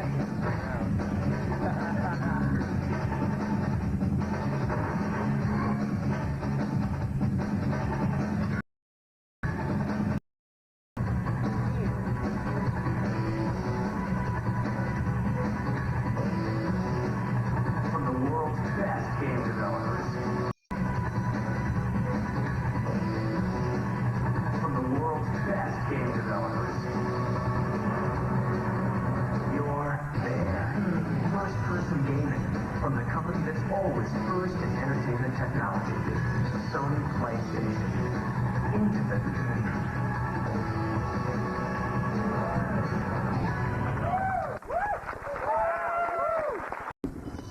The talent behind PlayStation Entertainment now encompasses more than 400 and developers worldwide. And today, as we speak, all of these forces already are producing a new standard in interactive entertainment. Names that include Electronic Arts, Namco, Acclaim, Interplay, Virgin Interactive, Time Warner Interactive, Crystal Dynamics, Sony's own studios, and many, many more. The proven winners are now on the PlayStation team. PlayStation technology begins with a commitment to CD-based technology. A commitment that means television video quality and CD audio quality, which the ROM-based cartridges cannot touch. A commitment that also means short production cycles and investment in the best games, not the biggest inventory. Huge inventory costs and the risks associated with ROM-based cartridges are about to become a thing of the past. PlayStation technology continues with a powerful engine delivering digital experience.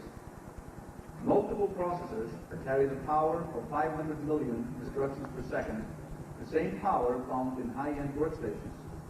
Broadcast quality sounds and video at 30 frames per second. 3D animated graphics generated in real time, multiple camera angles, and hyper-realistic simulations. A system made for the power of a $50,000 workstation, harnessed for game play at a somewhat more affordable price. And that brings me to the retail levels. What about the PlayStation at retail? That's the true test. The technology and the entertainment delivered by the PlayStation will create tremendous excitement at retail. All of our PlayStation promises will be realized through retail pull-through. Consumers will be surprised by the power of PlayStation's technology. Absorbed in unequal interactive experience. They will be sold in the names behind the PlayStation games. If events in Japan are any indication, consumers are going to vote with their dollars for the PlayStation. In Japan, under the leadership of Mr. Terry Tokonaka, Sony Computer Entertainment has sold close to 1 million units of hardware and 4 million games since the launch in December. Now let me get to the best news of all, aggressive pricing that brings this only true next generation system into the home. Some of you might actually want to know what that price is. Since it's a beautiful day here in Los Angeles, I'm going to ask Sony Computer Entertainment President of America, Steve Race, to join me for a brief presentation.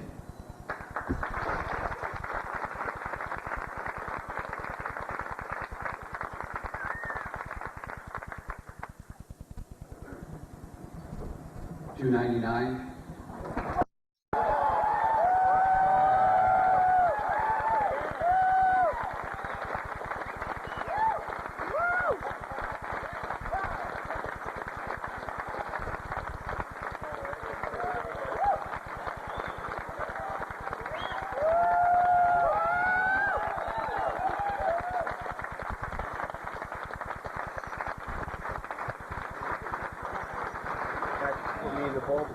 This should put to rest these rumors about Steve being long-winded. With this price, a $299 retail price, we've achieved a magic mass market price point. This good news will be realized at PlayStation's launch, which, as Steve announced last night, will be Saturday, September 9th. Then the gamer will find more than 20 titles at over 12,000 retail outlets nationwide. I hope that I've painted a compelling picture of the future of our industry, that it will not only maintain its current market, but grow that market to the benefit of us all. The total entertainment pie is substantial, and as an industry, we are now in a position to enjoy a bigger slice than ever before. We at Sony believe that improved technology will light the path to a renaissance for this industry. And in partnership with the creative community and the retail community, we look forward to a bright future empowered by technology but continuously renewed by creativity. I hope you'll enjoy this first truly dedicated interactive entertainment show. Before I leave the podium, I'm going to ask you to sit back for a few seconds and watch that you look to listen.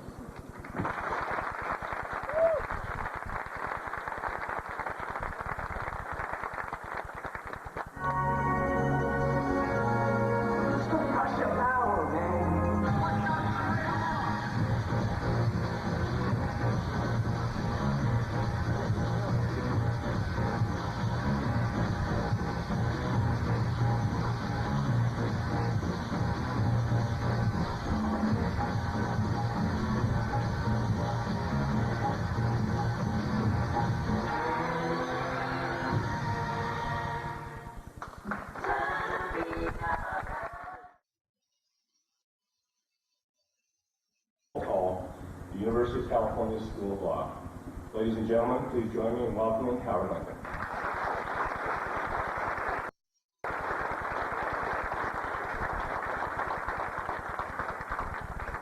Thank you, Pat, and good morning, everyone. Well, this certainly is a week of great excitement and celebration for the interactive entertainment industry, and that's especially true for those of us who have been involved in this business now for over a decade. For one thing, this show focused on our specific form of fun serves, I think, to validate interactive entertainment as a permanent form of consumer recreation. The days when this business could be dismissed as just a passing fad are fortunately long gone. And the future of this business would appear to be very bright indeed. But like any relatively new and growing industry, we do face some challenges. That's what I'd like to talk about this morning. Incidentally, last week the Wall Street Journal said that some people in this industry think that I'm either a visionary or an idiot. I'm not really sure who these people are or which side of the fence they're on, but just to avoid any confusion, I decided this morning to wear my visionary hat. I suspect that there may be some in the audience who think that the challenges that our industry faces are distinctly Nintendo's. After all, isn't Nintendo the company that is still pouring significant resources and creativity into 16-bit video games? when the industry seems intent on moving onward. Well, yes, we are, and we intend to keep doing it. We have no plans to abandon this huge installed base as long as we can continue to make entertaining games. And this is Nintendo, the company, launching Virtual Boy, an entirely new type of video game. One where the interface is a pair of goggles instead of a TV screen where the graphics are truly 3D, but still monochromatic. Well, that's us.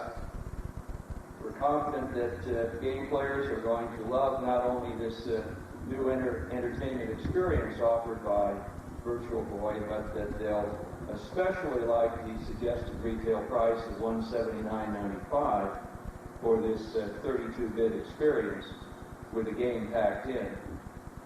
But no question about it, Nintendo has its own challenges, and I'm very confident that we will meet them. But the challenges that I'd like to talk about this morning are really not unique to Nintendo. They happen to be challenges that impact every interactive entertainment company. Certainly, one of the biggest challenges that we all face is how to continually entertain and excite our core consumer. Of course, in our case, that's the avid video game player, young and old alike. Let's face it, game players always recognize quality, and they enthusiastically flock to it. Witness the 7.5 million Donkey Kong Country cartridges that we have sold worldwide since last November. So, did you enjoy talking to yourself for a bit? Donkey Kong Country. They naturally expect that Wow. out there on store shelves. I can't believe you just publicly admit that in front of a live stream audience. Oh, jeez. Oh, jeez. The introduction of Nintendo Ultra 64 in North America and Europe. Everything's up there. It is to you. Once we introduced Donkey Kong Country, I'm afraid we find the gold standard for 16-bit games, and at the same time, we necessarily set a much higher quality standard for our 64-bit platform. I can tell you that Silicon Graphics and Nintendo have created an extraordinarily powerful new hardware platform, the Nintendo Ultra 64, one capable of presenting seamless real-time 3D graphics. The SGI Nintendo engineering team has done its job. The Nintendo Ultra 64 chipset, the hardware, is essentially But over the past 2 years, SGI's graphics technology Ultra 64 Nintendo to raise the entertainment bar on 16-bit gameplay. Our new Killer Instinct and Donkey Kong Country 2 games for the Super NES, which are debuting here at E3, and which will reach game players later this summer and fall, simply raise that quality bar even higher, beyond Donkey Kong Country, and certainly in my mind, to a level equal to any of the 32-bit software being exhibited here at E3. Now, what this means is that the quality of video games now under development for Nintendo Ultra 64 simply must be better, much better, not just a little bit, but a lot. And Nintendo is going to take the additional time necessary to achieve that level of quality, period. There's simply no question about it. In effect, we've changed the rules again on ourselves and our third-party publishers. You will see completed Nintendo Ultra 64 games this November in Tokyo at the Shishinkai Trade Show, when we officially unveil the new product. And of course in Las Vegas at the Consumer Electronics Show next January. In reaching the So yeah, in regards to the connection issues, I guess that might just be something that's like happening tonight that we probably just have to deal with, which is kind of unfortunate. But what can you do? and expect to be entertained by them. But every company must wrestle with these questions of quality and timing. My purpose here this morning is to move beyond those kind of internal decisions to what I consider a far more dangerous challenge that confronts all of us in the interactive entertainment business. One which applies not only to Nintendo, but to Nintendo, Sega, and Sony, and indeed to all entertainment software publishers, regardless of the hardware platform. And the challenge that I want to address this morning affects every person whose livelihood is dependent upon the creation, manufacturing, marketing, and manufacturing of interactive entertainment. And as I introduce this challenge, I must admit that at first glance it appears rather benign. This innocent-looking thing is known as the video game copier, a machine to make counterfeit software. And the one displayed here is marketed under the name Super Wildcard. And that name is certainly appropriate because into the future of interactive entertainment, that's precisely what it represents. The Super Wildcard and products like it immediately expand the already daunting problem for software counterfeiting into the borderless reaches of cyberspace.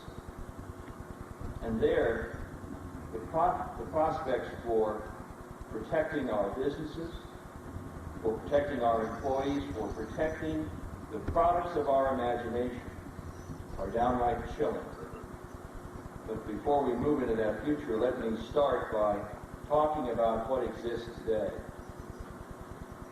Over the last few months, we've all been bombarded with numbers that try to put the counterfeiting story into context. For example, the Business Software Alliance recently estimated the worldwide loss of pirated business software at over $15 billion per year. Counterfeiters are now putting a dozen albums worth of popular music on a single audio CD, selling it for a couple of dollars. We know that bootleg copies of Disney's Lion King video were widely available throughout Asia, long before the legitimate product hit the store shelves here in this country.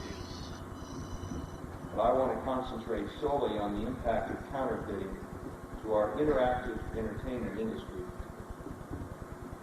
We conservatively estimate that the loss to counterfeit entertainment software, whether for play on home video game systems or personal computers, is at least $5 billion per year. Let me focus a little more narrowly. In the last fully recorded fiscal year, Nintendo realized $4.7 billion, all attributable to sales of home video game products. And our nearest competitor, Sega, had revenues of $3.4 billion, of which $2.9 billion were directly attributable to home video game sales. Now, I think it's fair to say that along with a number of independent third-party publishers, Nintendo and Sega pretty much define the current video game industry. But this assessment ignores a third major player, the counterfeiter.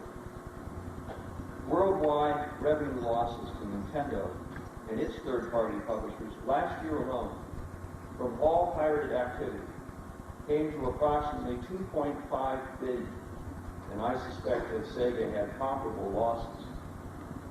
So while it's common to look at worldwide market shares like this, Nintendo and Sega products high, in fact, there is a much more accurate way to represent the current state of affairs. In the real world, there is a third major player, the counterfeiter. And his piece of the action is the most profitable. Because he Lol, sells counterfeit. products from Nintendo and Sega and others without bearing a nickel of our development, distribution, and marketing costs. There's always a temptation, I think, to ignore the danger of counterfeiting, to consider it just a cost of doing business, and to write Oh, this is a cringy review one in retrospect. for our lawyers to focus on. Indeed, why am I even up here today talking about this problem when I could probably wax eloquent about the social benefits of playing video games or buying Nintendo products?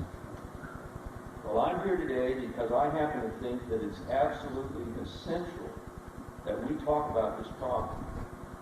This is something that requires heightened awareness on the part of all of us to play a role in what we hope will continue to be a growing business. And if we ignore this problem or fail to keep it in proper perspective, we do so at an ever-increasing risk. Because, ladies and gentlemen, the bad guys happen to be getting much better at their work. Make no mistake about it. Let me show you what I mean. At the left is a copy of the legitimate Nintendo cartridge for one of the claims Mega hits Mortal Kombat 2. And at the right is an all but identical counterfeit version. In many cases, the game All this stuff sounds really hilarious when you realize the amount of piracy on game consoles is actually kind of jankily low compared to... Here shown on the right, were complaints from game players more or less whatever. in some parts of the world that they couldn't save their progress when they turned the game off. The counterfeiters, to further increase their profit margins, had simply eliminated our battery backup. The impact of this counterfeiting problem is overwhelming. Mortal Kombat 2? Every sign. No, wait, Donkey Kong Country. That makes more sense. Mortal Kombat 2 didn't have anything worth saving anyway. Of the worldwide market for legitimate interactive entertainment products at something between 2 and 3 times current levels. Now think about that for just a minute. We're not just talking here about a challenge to the interactive entertainment business. We're also looking at a tremendous opportunity for this industry.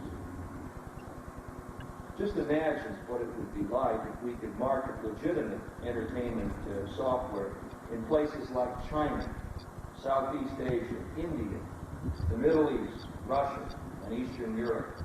Countries Nintendo will never sell Nintendo consoles to. Yep, of course. And destroying these potential markets. Consider this.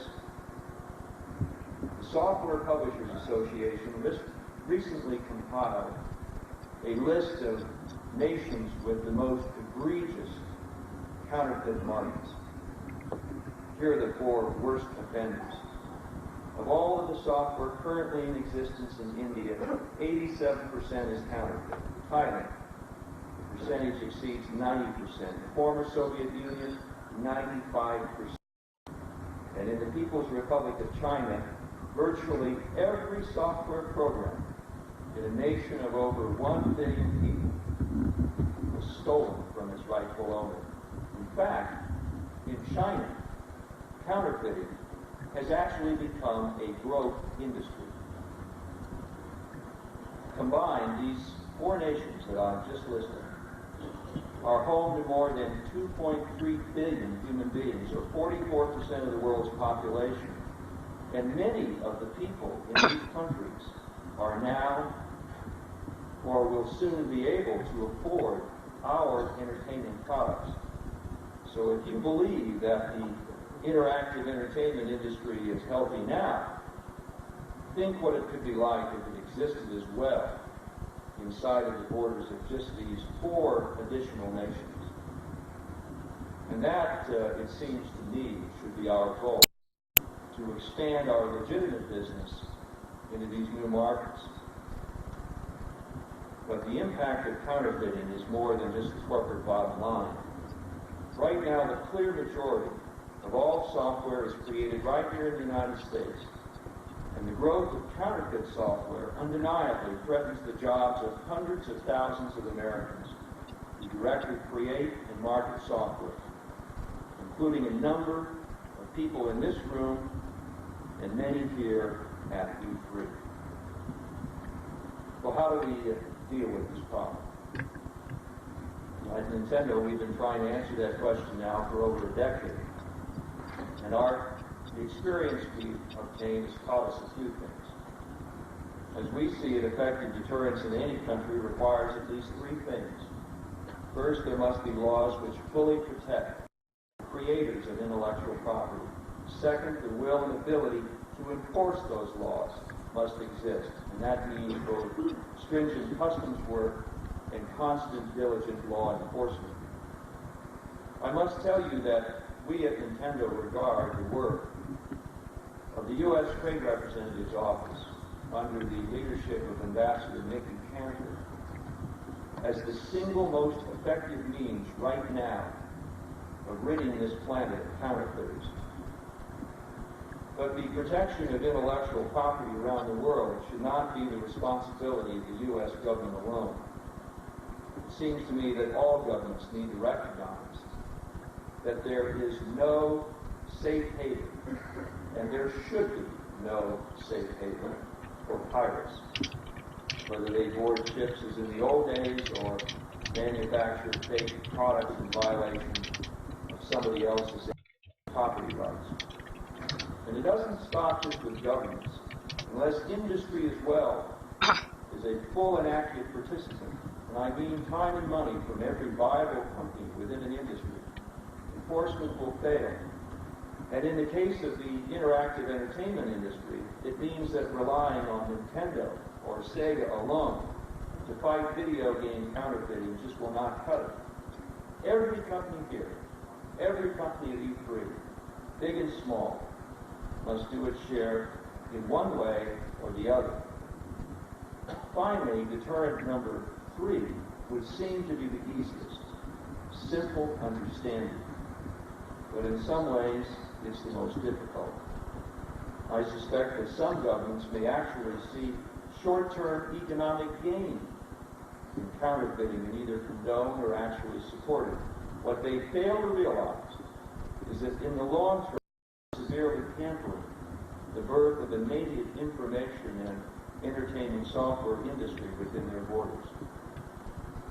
Here again is the super wild card. Let me tell you a little bit more about it. It's an accessory being manufactured right now in Taiwan and Hong Kong, which is readily available around the world. It attaches to the Super NES or the Sega Genesis, and in non-technical terms, sucks the computer code right off the silicon and deposits it directly onto a floppy disk. The cost is not cheap, $200 to $500. But obviously this is not a big obstacle. Currently, sales of these devices in Hong Kong alone are running at fully 40% of the unit volumes of 16-bit consoles. And the reason is simple. That investment makes possible the perfect copy of any available video game cartridge in the world for the minimal cost of a floppy disk. In fact, while you wait, parlors utilizing these copiers have sprung up throughout Hong Kong, where a consumer can walk into a shop, point at 6 or 8 his favorite video game titles, and walk out carrying floppy disks containing maybe $400 or $500 worth of hit games for just a couple of dollars. And the impact? Well, consider this. In Hong Kong, a market with an installed base of over 500,000 16-bit hardware systems, Sega recently reported that initial sales of its lead release of last year, Sonic & Knuckles, totaled 200 pieces. 200. And if you think Hong is a long way away, take a look at this.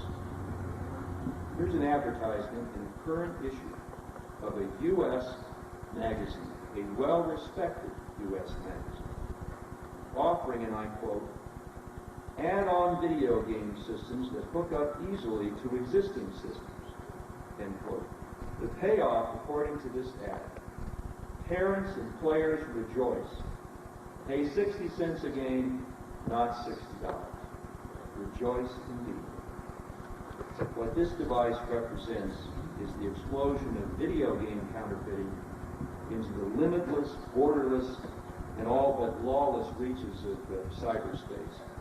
And in that sense, we in the video game business now face all of the dangers which have confronted PC software developers for some time.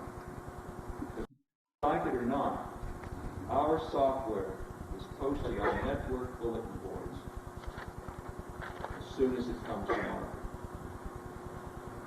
In a sense, though, our task is even more difficult, because instead of enforcing morality among adults perhaps interested in a single spreadsheet program, we're faced with explaining ethics and intellectual property rights to a world full of teenagers ravenous for our form of entertainment. Make no mistake about it, cyberspace is different. This is a world where every user is a potential illegal distributor, and that distributor is extremely difficult to detect or even identify. What's more, if he's suspected, escape is quite simple. Unlike the typical video game counterfeiter working with millions of cartridges over tens of thousands of square feet of manufacturing space, the cyberspace pirate can destroy material evidence in the matter of a few keystrokes. For those who believe that cyberspace holds the greatest promise for individual writers, artists, or even business people, let me suggest that in the near term, those who may benefit most are the lawyers and the crooks. And as a lawyer by training, yes, I do distinguish between the two. What is yet to be balanced in cyberspace is the right to freedom of speech on the one hand and the right to privacy on the other.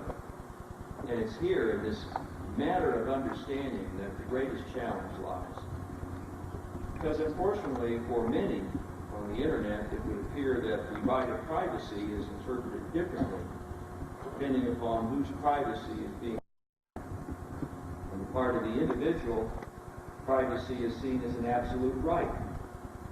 But to some, corporate privacy in the form of protected intellectual property doesn't seem to exist at all. In the words of the presidential group exploring the information infrastructure, quote, there seems to be an attitude by some on the internet that you check your copyrights at the door when you enter that domain. Mary Beth Peters, the registrar of copyrights, recently called the internet the biggest copying machine in the world. And author William Gibson, who coined the term cyberspace in the early 1980s, also established the now familiar dramatic conflict between so-called heroes in the form of computer hackers against villains cast as evil multinational. Unfortunately, some in the media have accepted this nonsense. They too sometimes celebrate the hacker hero. And this in turn has acted to help authenticate the absurd rationalization, and I quote, information wants to be free. This, of course, has all of the inherent logic of the auto thief who explains to the police that the minivan in your garage just wanted to be free. What's more, this absolute freedom of information is demanded by some, itself threatens the information infrastructure. Most would agree with Clinton administration official Sally Katson, who warns that people will not use the information infrastructure unless they have confidence that their information is going where they want it to, when they want it to, and nowhere else. In other words, protection of personal privacy is essential, but the same protection should hold true for corporations. You can't support one and not the other. freely disseminate proprietary information owned by corporations, their legally protected intellectual property, is to strip it of commercial value and in turn destroy the promise of the information infrastructure. Without the profits of those original Donkey Kong arcade machines back in the early 1980s, there would have been no revolutionary Donkey Kong Country for the world's video game players in 1994. That game alone required an investment of millions of dollars in time and technology, a figure that few hackers can afford. When counterfeiters use cyberspace to freely distribute somebody else's software, the future truly is undermined. Because when worthy content is robbed of its commercial value, the people who create it find something else to do for a living, and the content just never exists. And thus, the legal protection of information is not a threat to cyberspace, but rather its greatest asset. And to help protect that asset, a committee of the Presidential Task Force on the Information Infrastructure is currently finalizing a series of proposals, including changes to existing U.S. copyright law. These changes will provide additional protection to intellectual property in cyberspace, and they deserve this industry's wholehearted support. Now, not everyone may share my views on protecting information, especially some of those on the internet. So this morning as I began speaking, a copy of my remarks were entered into the Nintendo corporate bulletin board on America Online. You'll also find it at our website on the internet. I look forward to hearing from those who may disagree with me. In conclusion, let me repeat that the global protection of intellectual property is absolutely essential to fully expand the potential of readily exchangeable information and entertainment. It's vital in order to nurture the development of legitimate and valuable national software markets in nations like China, where counterfeit goods right now smother all opportunity. And it's also vital in this country.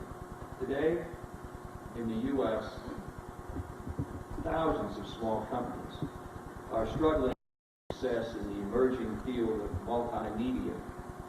And the potential for what they can produce is enormous. The ability to make our lives more productive and more fun, and to do that in a way that no one has ever thought of before. But should any of those entrepreneurs strike it rich and create a breakthrough product that finds an enthusiastic audience, it still must face the threat of counterfeit. And long before that product ever reaches the mass market, its value may well have been stripped clean by people who had no part in its creation, who simply stole it. And that visionary company will disappear. Think about a world without counterfeiters. Think about the markets that such a world would open up for those of us in the interactive entertainment industry. And think about the entertainment products that such a world would foster. Not just the products created by multinational corporations, but ones created by individuals and new companies not yet even born. I think such a world is not only worth thinking and talking about, but it's a world that all of us in this room, all of us here at E3 can help create. Of course it's a big challenge. Yes, it certainly dwarfs the challenges typically identified by corporate executives who naturally tend to focus on their own company's success. But to me, it happens to be the biggest challenge and the greatest opportunity facing the interactive entertainment industry right now. So I urge each of you to join Nintendo and Sega and the other companies in this industry who are out there right now fighting international counterfeit. All of us here at E3, I think, need to speak out against this very serious problem. We need to educate everyone who is entertained by our products about the need for protection of intellectual property. And if we do this, we're going to eventually win this counterfeiting battle, not only for our employees and for our shareholders, but for the sake of every person around the world who enjoys interactive entertainment. Thank you very much.